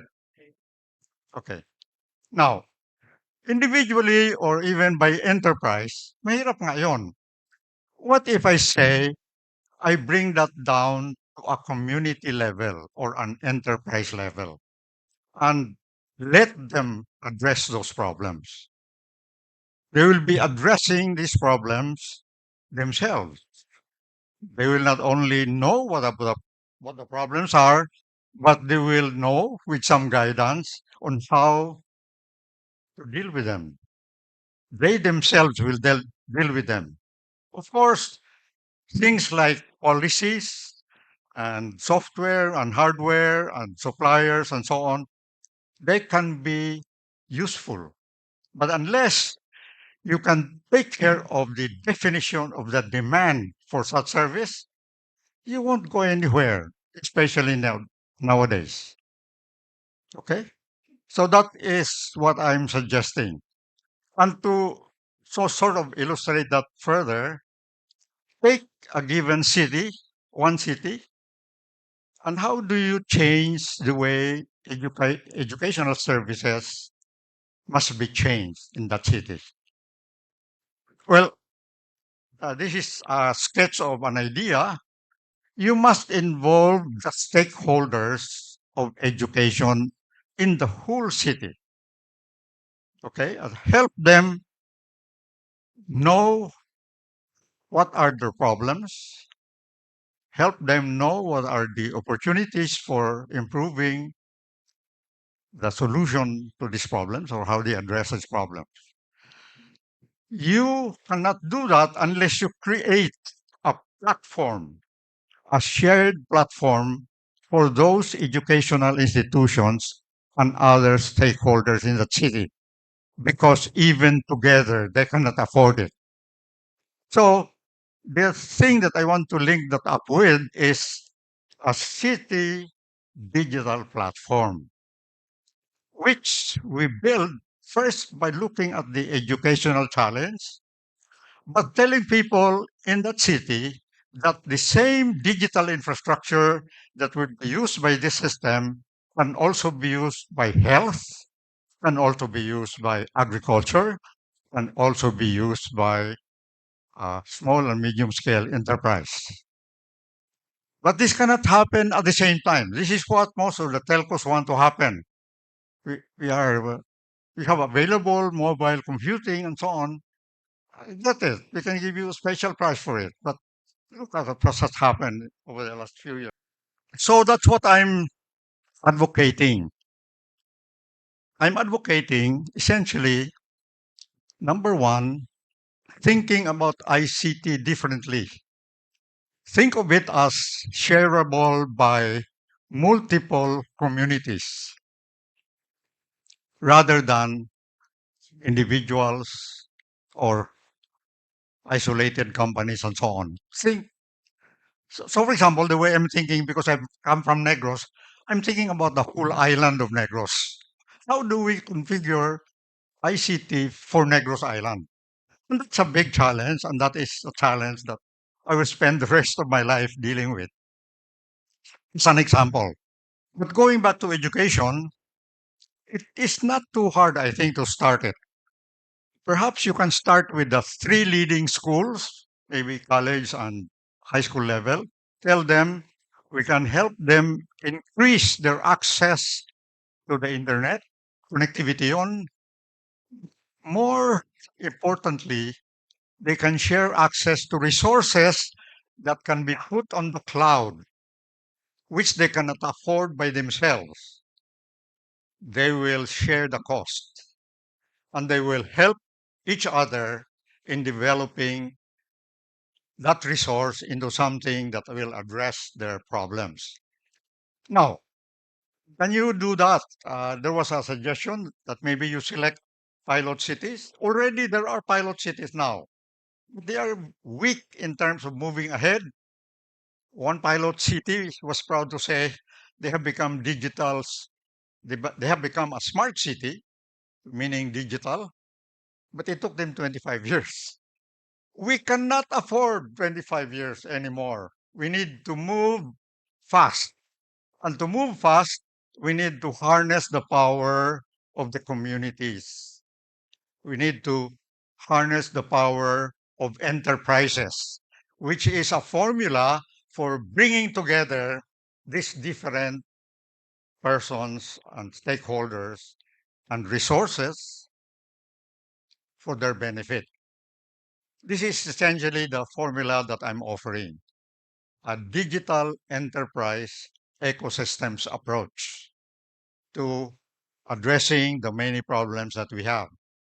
And of course, there are many problems, but you can address simultaneously these problems by letting communities take care of certain areas, and then another community, other areas, and then learning from each other so that together they can move together faster into the future. Thank you very much. Marami pong salamat, Dr. Bill William Torres, for emphasizing the communication with different enterprises and for involving the communities, for highlighting the importance of digitalizing and for connecting educating the LGUs, the young people, and to learn from each other. And we shall now move on to the open forum. For those who are joining us via Zoom, you may type in your questions or your insights, or if you want to share, you may raise your hands. From our colleagues and our friends and the rest of the members of the Council of Fellows, you may want to share your insights on the presentation and on the panel reactions. Yes, sino po ang gustong mauna? I'd like to hear from the members of the Council of Fellows.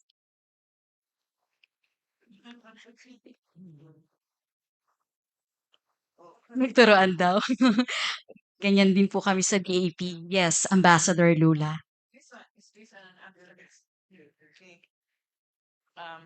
This one is based on an actual experience. I have been approached by two politicians to help them address the problem of increasing depression among students, among their children.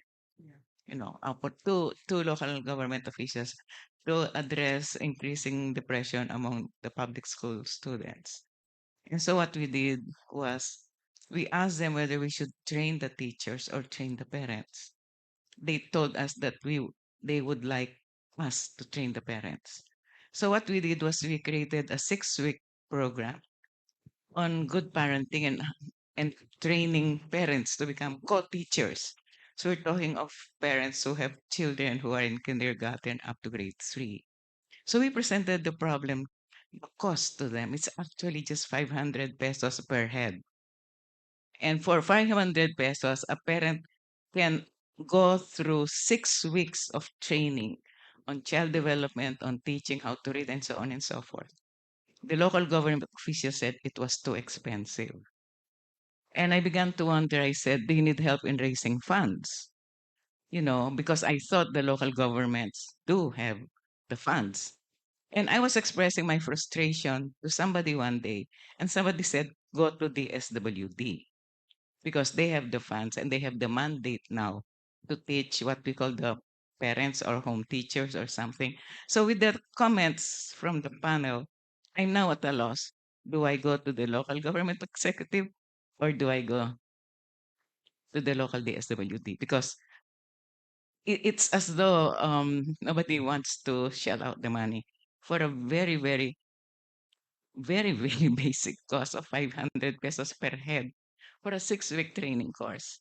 And it's the most that we can do. We have to pay our teachers. This is the private school reaching out to the public schools on what we can do to help lift, the students, the public school students through the parents by teaching parents how to teach their children. Thank you. Thank you so much, Ambassador Laura Del Rosario. I'd like to call on one of our senior fellows who's joining us via the Zoom, Dr. Julie Roa. Can you please turn on your web camera?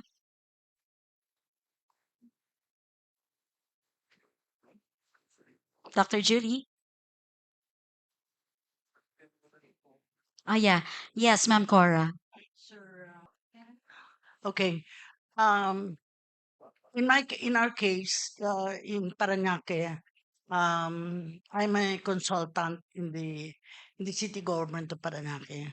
I think it is useful to work with the local education committee because they have local health board, local education board, and then this is to my mind an innovation. I think if the local government is enterprising, you can offer that as an opportunity.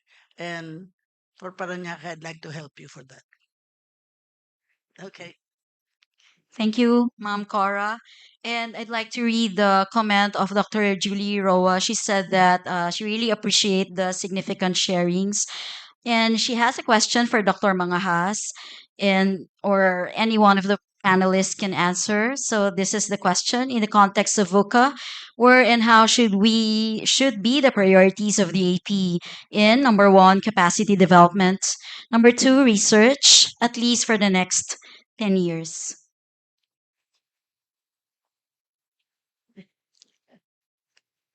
May we hear from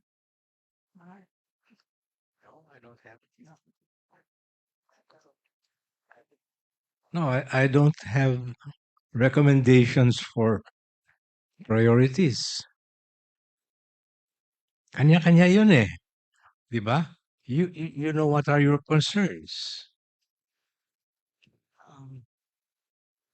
Take your top concern, research about it. What don't you know? Tell me what it is you don't know, and I'll help you try to find out what you need to know about it. But the priority must come from everybody.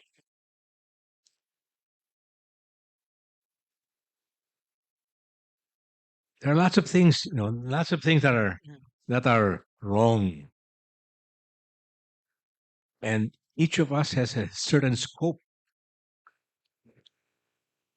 Who can you reach? What people can you reach? You just focus on your reach.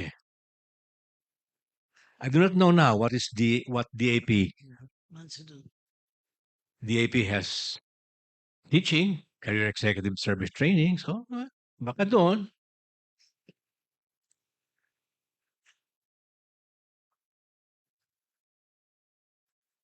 I don't want to suggest for other people. You have to be practical. That's all. Okay. Be practical. Don't be small scale muna. Whatever it is that you want to do. You know, if you have a research problem, I might be able to help you. But I don't have a general Ito na. suggestion. Go go for go for what you think really matters the most to you. That's all. As I ako, I'm a little bit bolder than Mahar, no? I'll suggest what the AP can do. As I said earlier, go to a specific LGU. Alam naman natin where these poverty incidences are high, no? And then help them, discuss with them what are your priorities as an LGU, as a chief executive. Where do you want to move your constituents? That's, to me, going to be a starting point. You cannot just tell them, go for education, go for poverty feeding program. It has to come from them. They have to realize and acknowledge that that's where they want, that's where their stakeholders want, that's where their residents want, no? And from there, then you can provide all the data that they will need, so that at any point in time you're able to monitor and that you have some progress, no? Because otherwise, if it's a one shot affair, training, no monitoring, no metrics, you'll never know where they will end up. They might still be where they are 10 years after, no? So to me, key, go to the LGU, identify what is significant to them. When I was doing projects in the utilities, at the end of the day, what did the LGU just want? Town plans. No? They didn't know where you were going to bring in 3,000 workers. Where will these workers stay? Where is the community going to be 10 years from today? So, very basic. Napakamura pa. I went to UP town planning. Can we together come up with a municipal town plan? So today, they know exactly where the communities will be, where the new business center will be. Now they're even thinking of reclamation, no? Because now they have an overall town plan. That was what they wanted, no? And it did not come from us. They initiated it. They identified what will we do, how will we cope with 3,000 workers coming from outside where we are today. So housing became very important. Where will the town center be? Where will the business center be? What about transport? We only have one barangay road crossing our municipality. So I had to work with DPWH. Gawan nyo naman ng national road ito sa gitna ng bayan. You know? So we did bypass, diversions. It was faster than trying to widen a narrow barangay road. No? So these things are best planned together with the affected communities. But I will venture in identifying, going to Gen Z LGUs. I'm emphasizing Gen Z, not the traditional dynasties. You're Still not going to go exists. anywhere. Yes, Ma'am Cora. Yes, apo ko.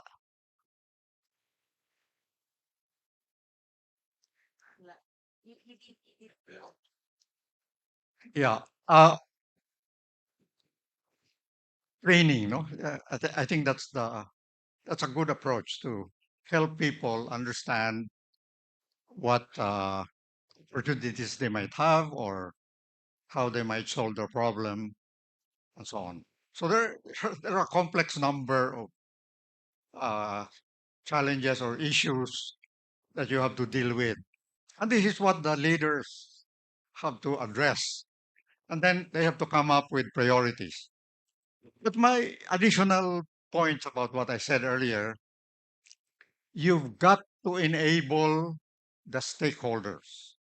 You cannot just, what's the other word aside from enable, Capacity. to Empower. make them aware, right? Yeah. Well, capacity building. Well, now you say that's a more general term. capacity building of people, we do that by training. But there are resources that you need to enable them to make use of their training. And the internet is the key idea. It's the general infrastructure to be able to let them work together. But what I was saying is you need to enable them to be able to do the things together. I did not mention that by sharing a city level or citywide digital infrastructure can be done right away. Can be done right away. And it doesn't have to be expensive because already I said this infrastructure can be shared. However, there's got to be somebody who will show the way, right, in that city. And we chose education because this is really the, uh, to me, the logical priority. Deal with education, you deal with a big problem, national problem. But then there are resources accessible to education that can also be useful to the other sectors. The providers, the service providers at the provincial level or the national level or the international level can be harnessed if they know that they're not just selling to a few people or a few companies. They're selling to a community and they know that they get one fee, but that fee is being shared by many. But by empowering people, but not enabling them, it's not enough. The internet has to be reconfigured so that the local people can make use of it better. And by the way, cheaper. And this may be hard to understand, but we are an expensive country when it comes to telecommunications. And I think everybody knows that. You know why? The users, when they communicate with another user, even from their hometown, will go all the way from his cell phone to Metro Manila, where the data center for email is, and back to that user. What is he paying for? Not only for the access to the local access point, but also for the transporting of that message from end to end, right? He's also paying for that. But if you have one link to that barangay, for example, and share the cost of that, calls from within the barangay, calls from within the city will not have to go through that thing because they are sharing a path which is less expensive for individuals. And we're not just talking about downloading, we're also talking about uploading. You cannot have good use of the internet if all you do is download, right?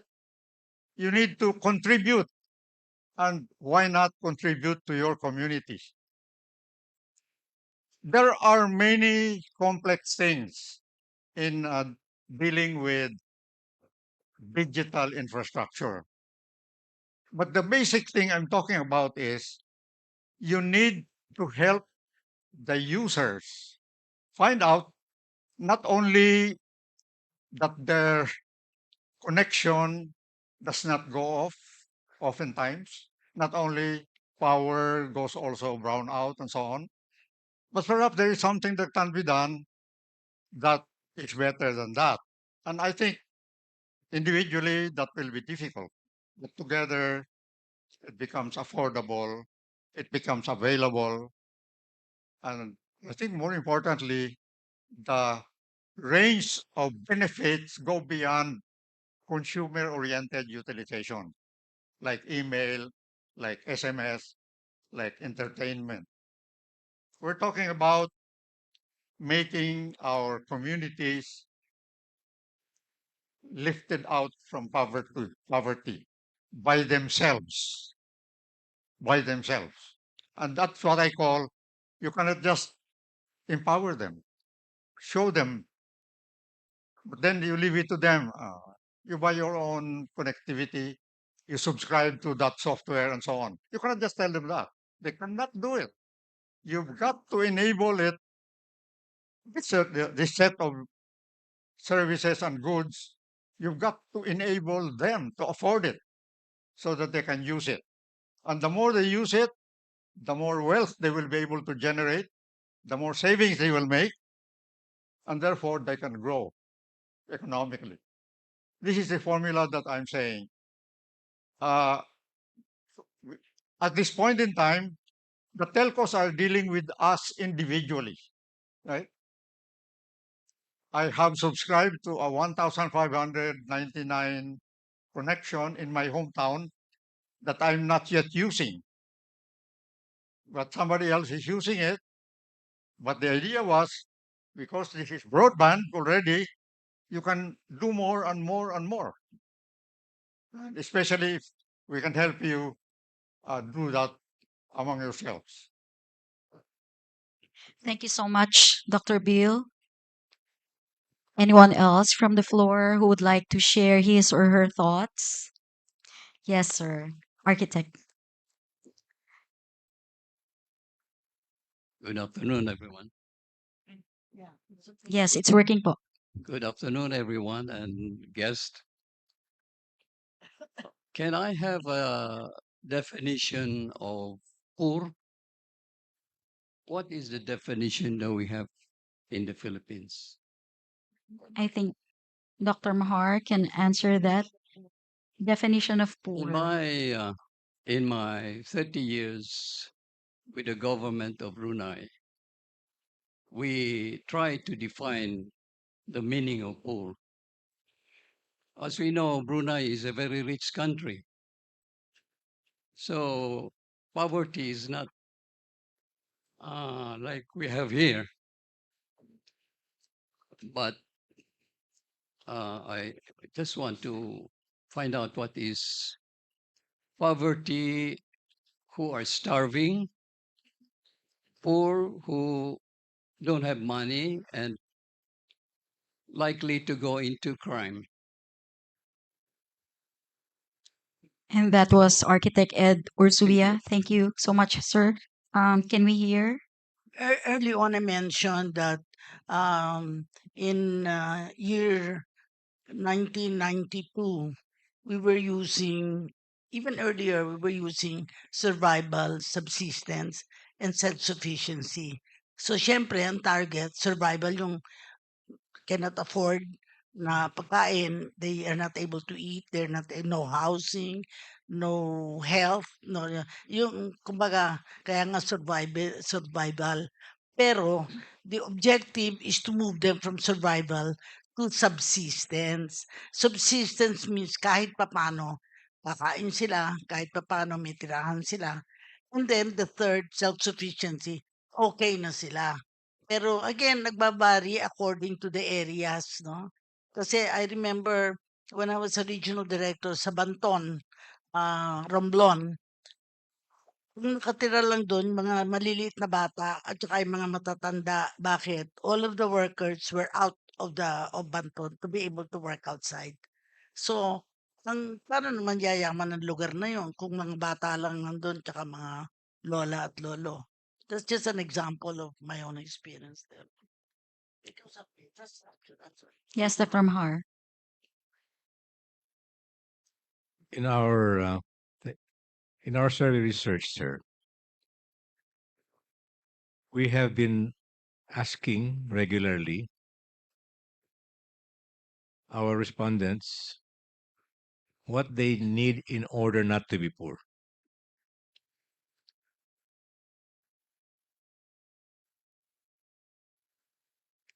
Our first step is to identify if they think they're poor or not. All right? Okay. So some will say, mahirap sila. Pangalawang tanong, kung ganon, magkano kailangan ninyong panggastos sa bahay sa isang buwan, gastos bahay, hindi yung pangtrabaho, upang di na sabihing mahirap kayo. Alright. So we have been doing this over and over again. Of course, you get many answers. We publish the medians of these answers every quarter for 4 areas: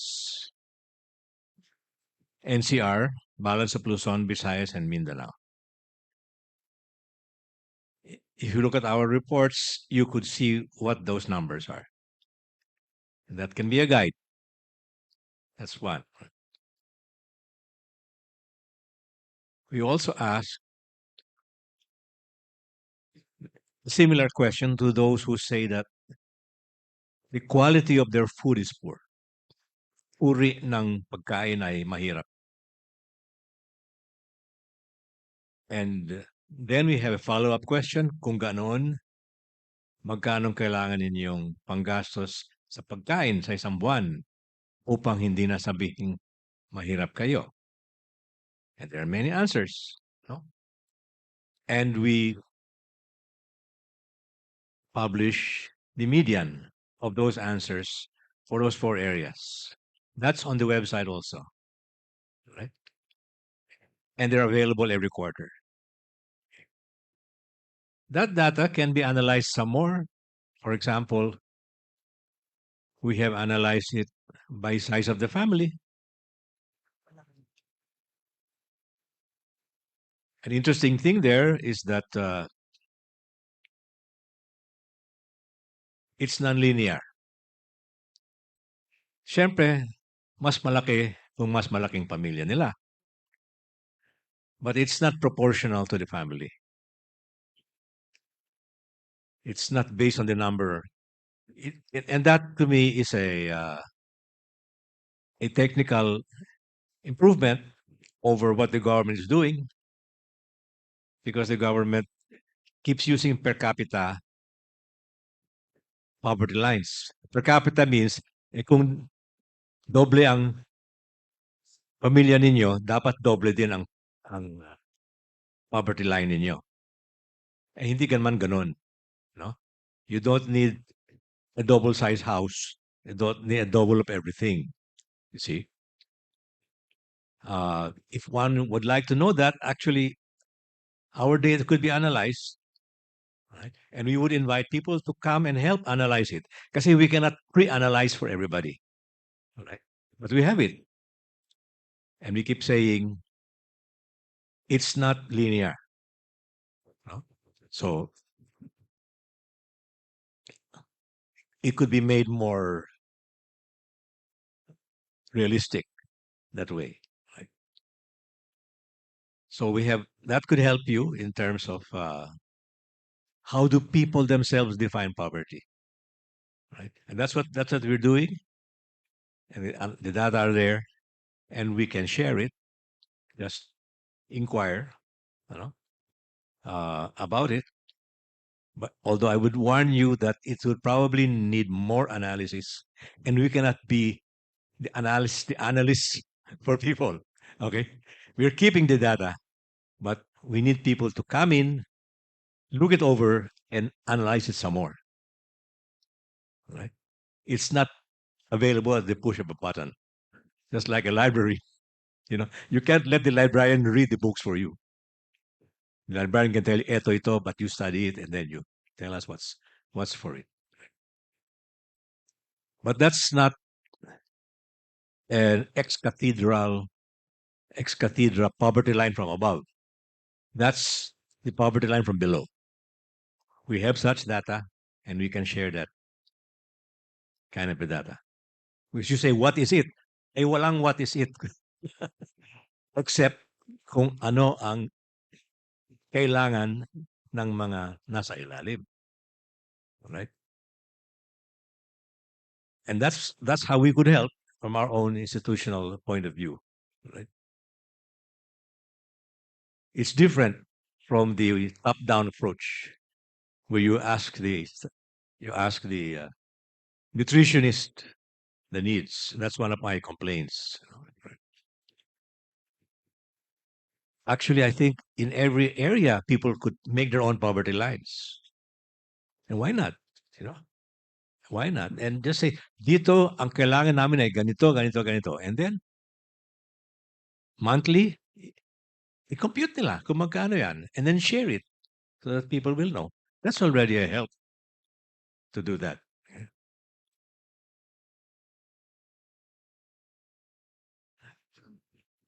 Thank you so much, Dr. Mahar. Yes, Secretary Singh. Yeah, just to add to what Mara said, no, in some instances, especially in some farming communities, they have food, no, pero they need access to government services. Pag nagkasakit, saan o kaya malapit, how do their children go to school? All parents want their children to go to school. Given yan, no? It's a natural impulse of parents. But sometimes, for example, when we were working in Tawi-Tawi, magbabangka yung estudyante ng 2 oras to go to school. Samantalang isang tulay lang yung kailangan. No? And that bridge gave them access to education, to health services, and to other government services. But as I said, they were eating. They had their own backyard. May gulay sila, may kamote sila, meron silang nahuhuling isda dahil tabi sila ng ilog, no? So it was not food that was their main concern. To get them out of poverty, it was access to government services, health, education, and whatever yung accessibility. No? Thank you so much, Secretary Singson. Okay. Meron lamang pong pahabol na tanong since we're talking about poverty. I'd like to read the question. This is for Dr. Mahar. How should government and the AP address poverty in the country, given your experience, sir?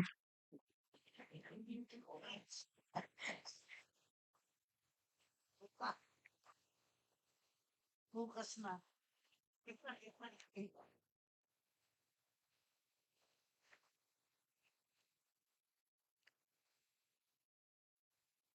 You know, the first thing I think that is important is to sincerely want to solve the problem.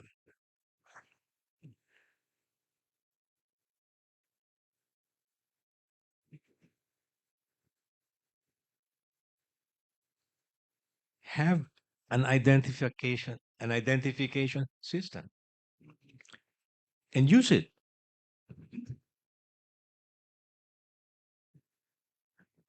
The first identification system or poverty line was in 1985. Why did it take so long? Okay. When we were researching in DAP and trying to make our own poverty line, right? I remember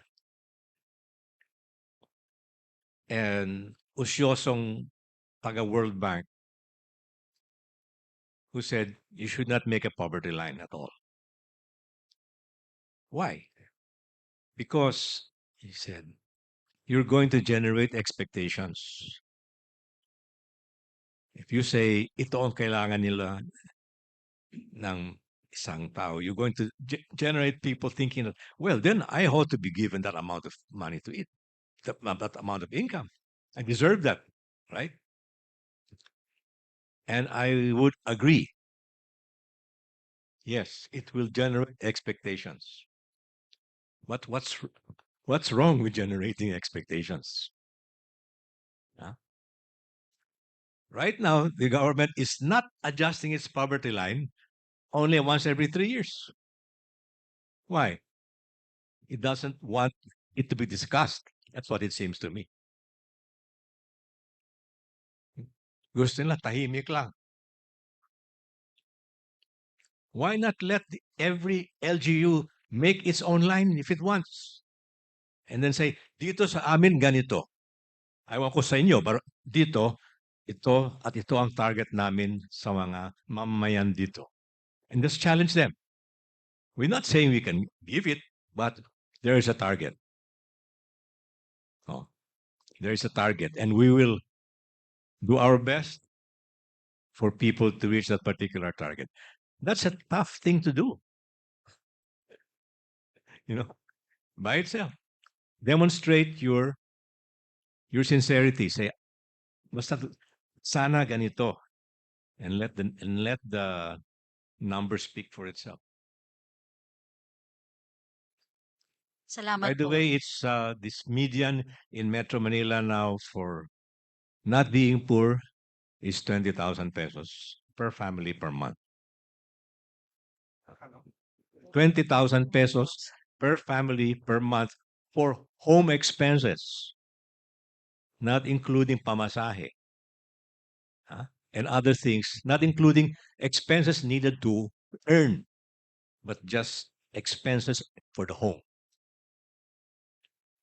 What will you do with that? Well, if you know it, it will give you ideas. All right?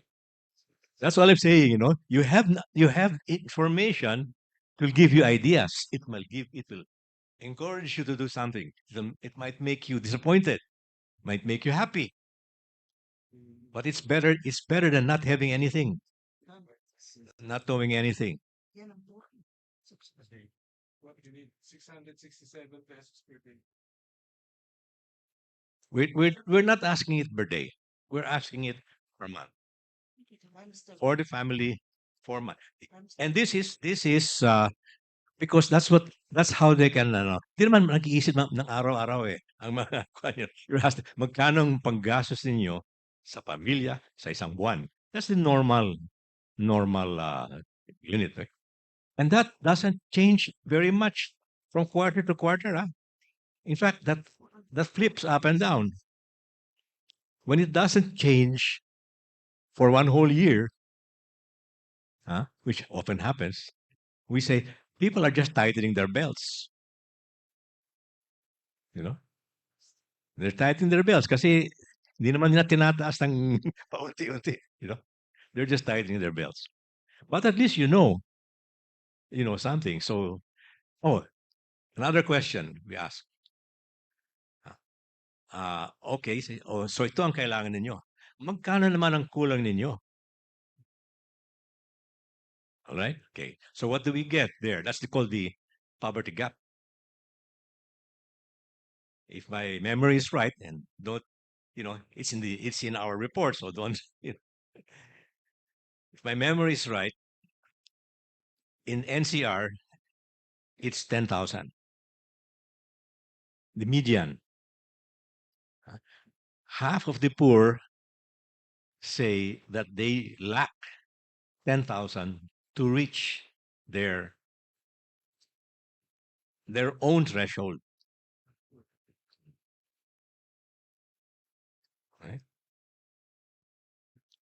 Even this 20,000, I said, that's also a median, no? It's not what everybody needs. It's what half of them need only, the poorer half. So I can throw out numbers like that, to the extent my memory works, okay? But what will you do with that? It's up to you. What that means to you, no? It's up to you. That's parang the power of sheer information. Mag-iisip kayo kung anong gagamitin niya. You can't eat the statistics. Right?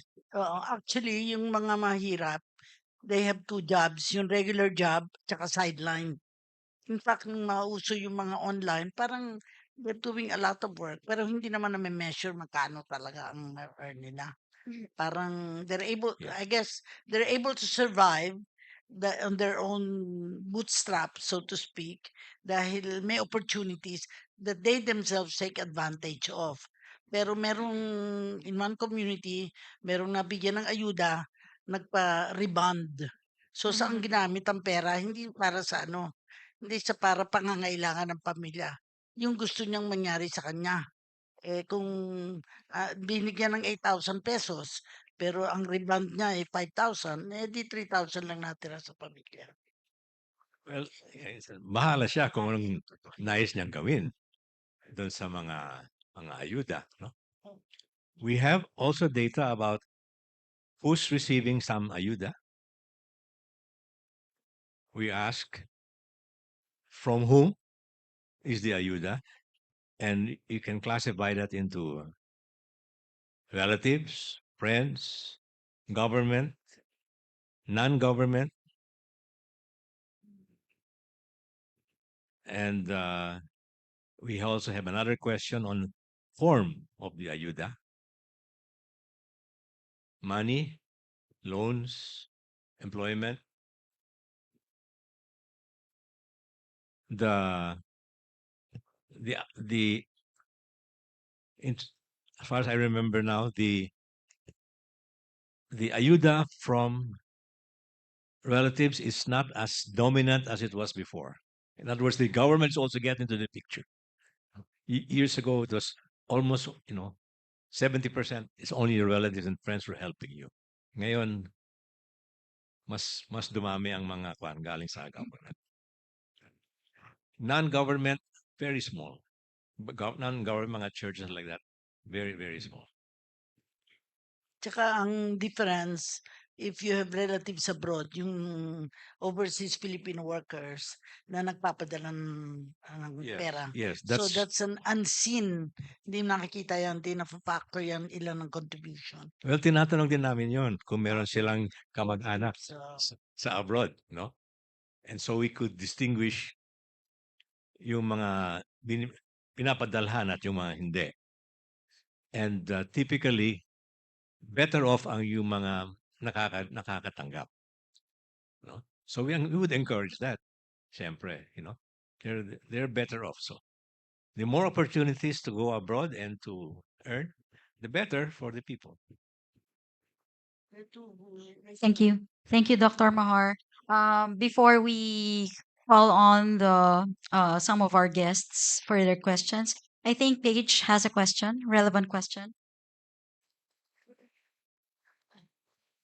Okay, thank you for the very nice insights. Medyo napapag-isip niyo po kami dito sa DAP. Mike, please. Paige. I would like to thank for the discussion and the information you're giving us makes us think of some projects already on what the AP will do. So thank you for that. So when we're discussing about the importance of gathering data and coming up with actionable information, so this time given the flourishing period of artificial intelligence, okay, so how will we be able to capitalize on its positive impact of AI in research, or the same time how will we mitigate naman po the negative um, impact of this if there are. So as a rejoinder also, as the AP, how can we optimize this AI to perform our mandate? Thank you. I think this is for Dr. Bill.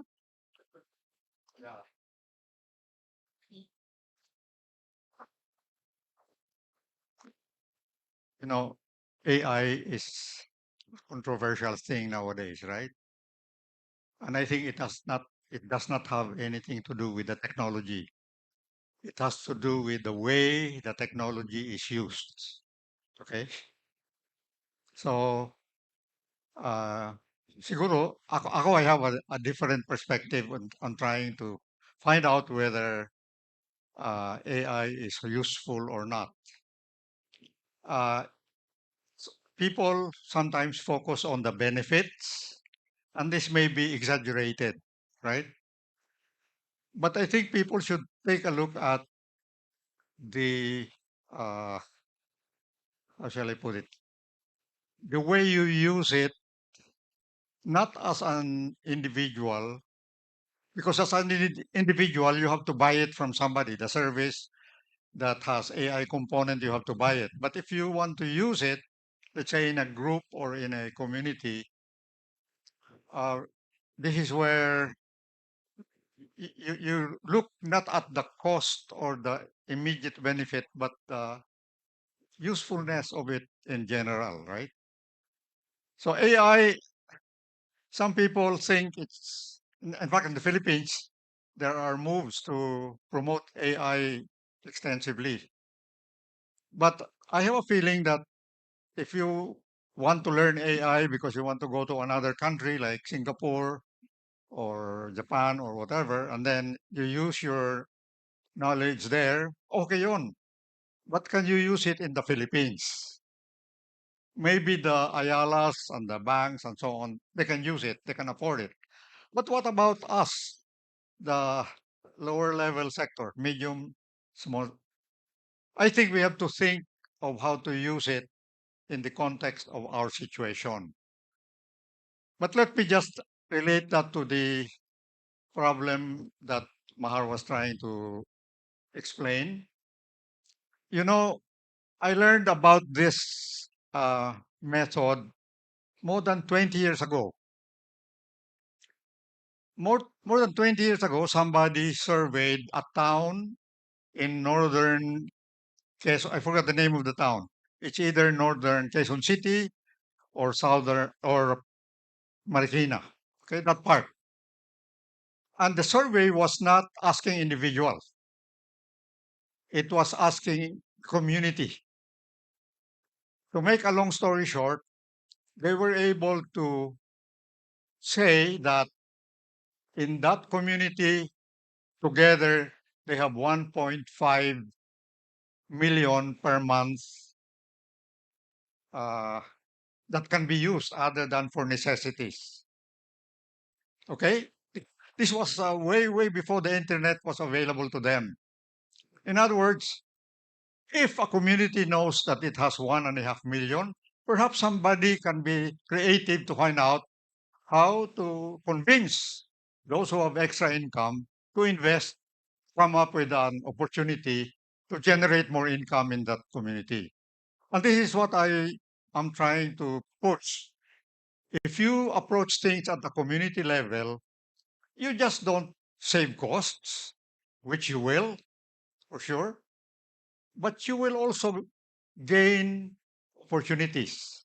Not only because there are geniuses in your community, but perhaps the people in the community, because of their access to other uh, people outside their community, that opportunity could reach them in some way. So, to me, I'm more interested in lifting poverty to a higher, ano ba dapat? Lowering poverty to a lower level or lifting the level of poverty to the, poverty, lowering the poverty line, right? Oh, reducing the poverty. Okay. Opportunity. How do we create opportunity in the poorer communities that they can make use of themselves? I'm not talking about selling something to them. I'm talking about providing the means to be able to generate wealth in that community. And to me, by creating a digital platform that is available to that community, they will be able to discover other ways of earning more income. In fact, it's happening. It's just not happening in a more Leaps and bounds. yeah, inequal, no? Parang sa rich towns, okay yon. Sa poor towns, mahina. Remote areas, wala. Because there are multiple problems related to communication. One of them is power. You cannot have good internet service if your power is erratic. Di ba? So you have to learn how to generate steady power, like solar power or whatever, or battery power, things like that. Uh, Knowledge is not what you learn reading a book. It's really what you learn from other people to enhance what it is that you have learned from written or heard knowledge. I think the human being is capable enough to perhaps discover new things if these new things are shown that they can work, not within the community, but maybe outside. And it's making these opportunities more available to the poorer communities, I think is the way that can be solved by providing that digital infrastructure uh, into those communities. And as I was saying earlier, doable today. Doable today. Ang kulang talaga is defining the need of a given community, and that cannot be done by the community itself. There's got to be some help. Don't call that training. Perhaps call that, you know, making them aware that there are things that are available to them that they may not be aware, and maybe empowering them to find out more about it. But this must be sustainable so that you can catalyze that community. And this is, I think, the power of the system that I am trying to push, digital enterprise ecosystem. And I'll go back to the education challenge. Just suppose I can assemble the stakeholders of a city together. And then, because I'm able to do that, I can get how they are using the internet. And then perhaps because I can help or find somebody to help them, oh, there are ways to lower your cost to the internet. There are ways to solve your power problem. There are ways to share that single bandwidth that you get. I believe if you empower them and also enable them, because empowering will not solve things. It's enabling them. And this is where, from the government policy, how will you encourage digital platforms for cities? How will you encourage that? For the local government, they must become aware that it doesn't have to be government costs. There are people in that city or town that are aware that there can be a wealth generation from the people in that community, right? And a good example of that, even many years back, there was a town in Bangladesh. They don't have internet, affordable cell phones to them. And so this guy said, I will provide a cell phone in every village, but then he or she must commit to share that resource with everybody and generate enough income to be able to use one cell phone for the entire. Matagal na yon. Ngayon, ibang usapan na. Hindi na pwede cellphone lang eh. Cellphone must be linked to the bigger resource. And that is where you've heard about the term broadband. We need to bring broadband.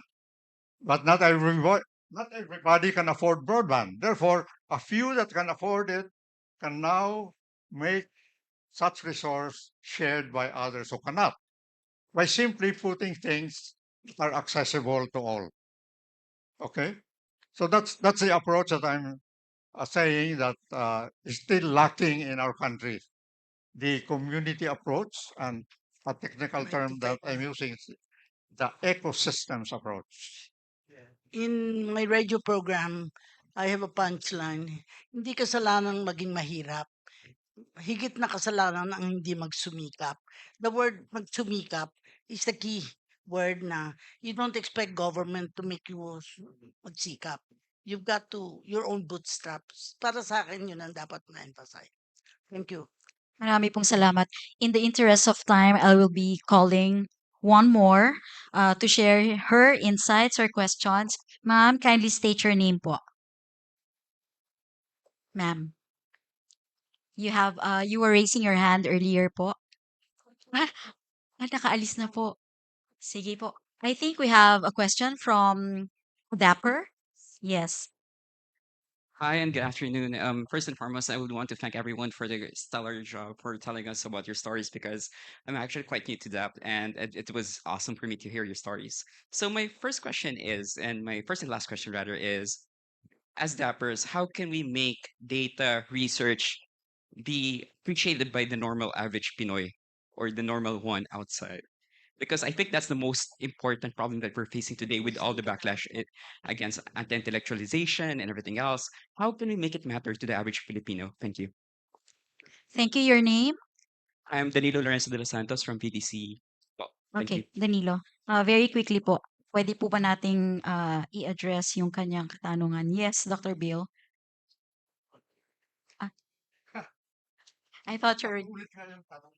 Okay. How can we make data be appreciated by the average people? Yeah, data, research, and everything that we do in depth to be appreciated by the average Filipino. Thank you.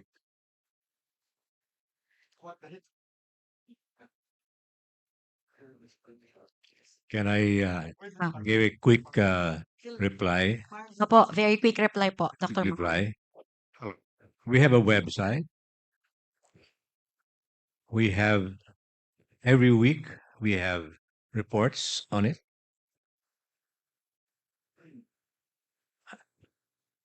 Look through and see what is of you think is of interest, and pick whatever that is and share. And share it. I say, pick what you find interesting and share it. That's all. As I was saying, we have the people's poverty threshold, we have the people's poverty gap, we have the people's food poverty threshold, the food poverty gap, we have the proportion who are hungry almost, all the time, occasionally. In other words, you have two levels of hunger. Anything you can cite is something that might interest people. The severe poverty rate is about 1% of families. Most recently, that's those who have suffered from hunger, often or always in the past 3 months. What's 1% of 22 million families? Because this is by the family. Every 1% is about 220,000 families. You can that can be broken down into 4 areas. I think the highest is in Mindanao. Well, it's either Mindanao or Visayas. They change. Sometimes it's Visayas. But what's to me the most interesting there is that NCR is becoming hungrier than the rest of Luzon. Sometimes it has the most hunger, the NCR families. Well, we have been asking recently about growing your own food. And of course, it's weakest in NCR. And there's a relationship from being able to grow your own food and being hungry. No? All I'm saying is look at the data, see what interests you, share it, and let people figure out what to do with it. There's lots of interesting stuff there. I don't carry it in my head like a encyclopedia, of course, but it's there. Or get used to the website. Oh, by the way, you can write in and be put on the e-alert lists so that every time something comes out, nandyan na, nasa email mo. Write to leo.larosa of SWS, and he'll put your name on the e-list for free. That way, you can be alerted on what comes around. See, our work we call statistics for advocacy. Just having the data, we figure, provoke provokes. But it might not provoke the government. All right. For how long have we had data saying that people don't believe in nanlaban and yet hindi pinansin?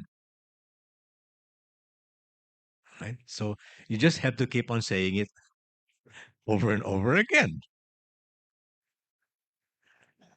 Okay, that's the problem of the researcher. We're not, we don't have the power to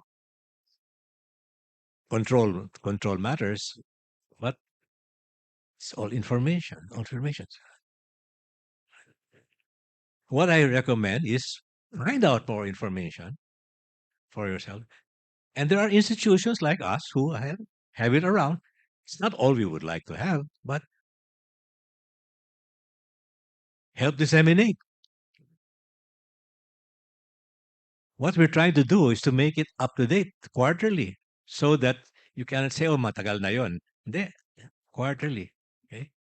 And moreover, that the new report will also have the old numbers so that you can see what happened.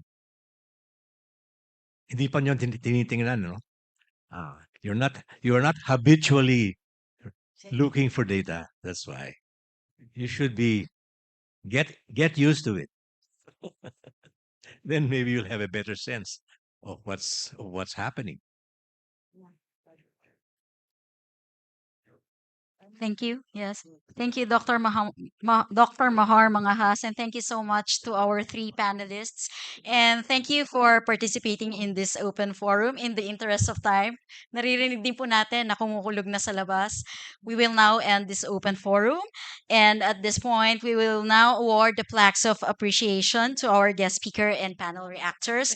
And I'd like to call on our president, Sir PJC, to join us on stage to award the plaque of appreciation first to our guest speaker. Opo. I'd like to read the plaque. The DAP awards this plaque of appreciation to Dr. Mahar K. Mangahas for his invaluable contribution as resource speaker during the Onofre Corpuz Lecture Series given this 5th day of June 2023 at the LS Virata Hall, signed by Attorney Engelbert C. Caronan Jr., DAP President. Photo call, please. Just please stay in the middle. I'd like to also invite Senior Vice President Bernardo Dizon. Sige po. Pa-award na po, sir. Apo. Yes, picture po. Please stay on stage, PJC and Sir Bad, to award the plaque of appreciation. First is for Miss Corazon Alma de Leon for being one of our panel reactors and for sharing her invaluable insights. Photo up po. DP officers, please be ready to join us on stage for the photo call. And of course, we'd like to award our third plaque of appreciation to former Secretary Rogelio Singson. Marami pong salamat for your invaluable contribution to DAP.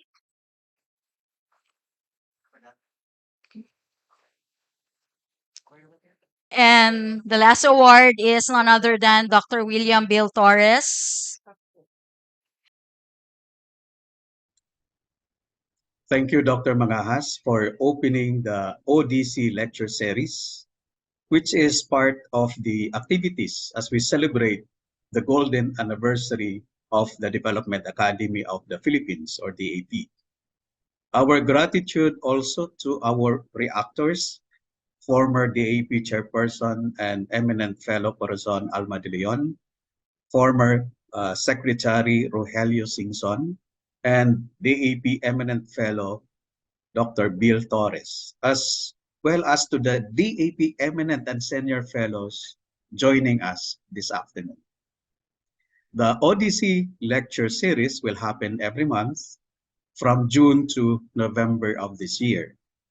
When Dr. Corpuz was still with us, the DAP secured his approval to name the lecture series in public sector management in his honor. The presentation by our DAP eminent fellow, Dr. Mangahas, affirm some of the key programs that the Academy recently initiated and is currently undertaking. As a continuation of the Probing the Future project in the 70s, the DEP implemented in 2016 a Safer Settlements project that, among others, projected the socioeconomic indicators in 2050. DAP is also currently using the strategic foresight scenario planning approach in sectoral and organizational planning that has benefited several public sector organizations, including national government agencies and local government units. Dr. Mangahas also discussed the concept of development as uplifting the lives of people, especially the poor and the disadvantaged, consistent with the political philosophy of John Rawls. In an article, Dr. Corpuz explained this in this way, quote, "A much more ancient view and more valid today is that liberty means the capability of every human being to attain the fullness of his or her potential." Unquote. Our panelists have also given us concrete ideas and next steps on how the DAP can translate development into actual improvements in the lives of real people. We are grateful for these ideas and suggestions, and we will use this as inputs to enhance the Academy's strategic plan. On behalf of the DAP President, thank you once again, and we hope to see you during the second lecture in July of this year. DAP officers, please come on stage. Members of the Council of Fellows, please join us on stage. Sophia, while we are busy taking the photo call, can you please do a photo gallery via the Zoom of our attendees? Marami pong salamat for making time for this. Please open your cameras for our Zoom participants so we can take a quick photo op. Please, thank you. Marami pong salamat. Please join us again on July 24 with Professor Ernesto Garilao.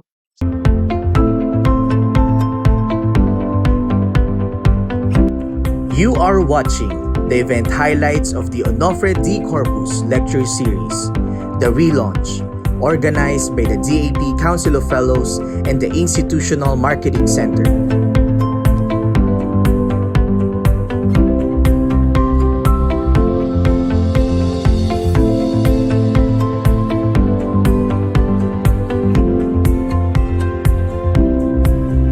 Featuring the topic on the Academy's role in a volatile, uncertain, complex, and ambiguous world.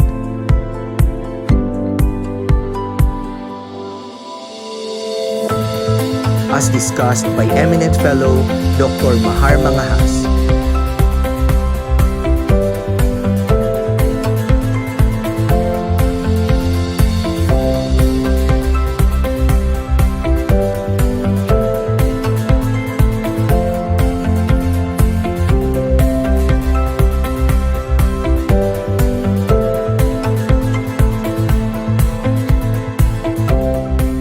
Together with former Secretary Rogelio Singson,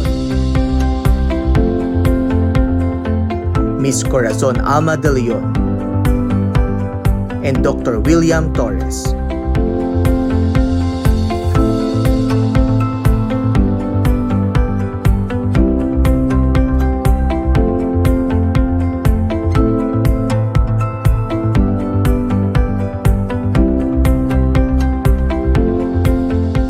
Save the date for our next lecture on July 24, 2023. See you for another enriching session filled with valuable insights. This is the Onofre D Corpuz Lecture Series.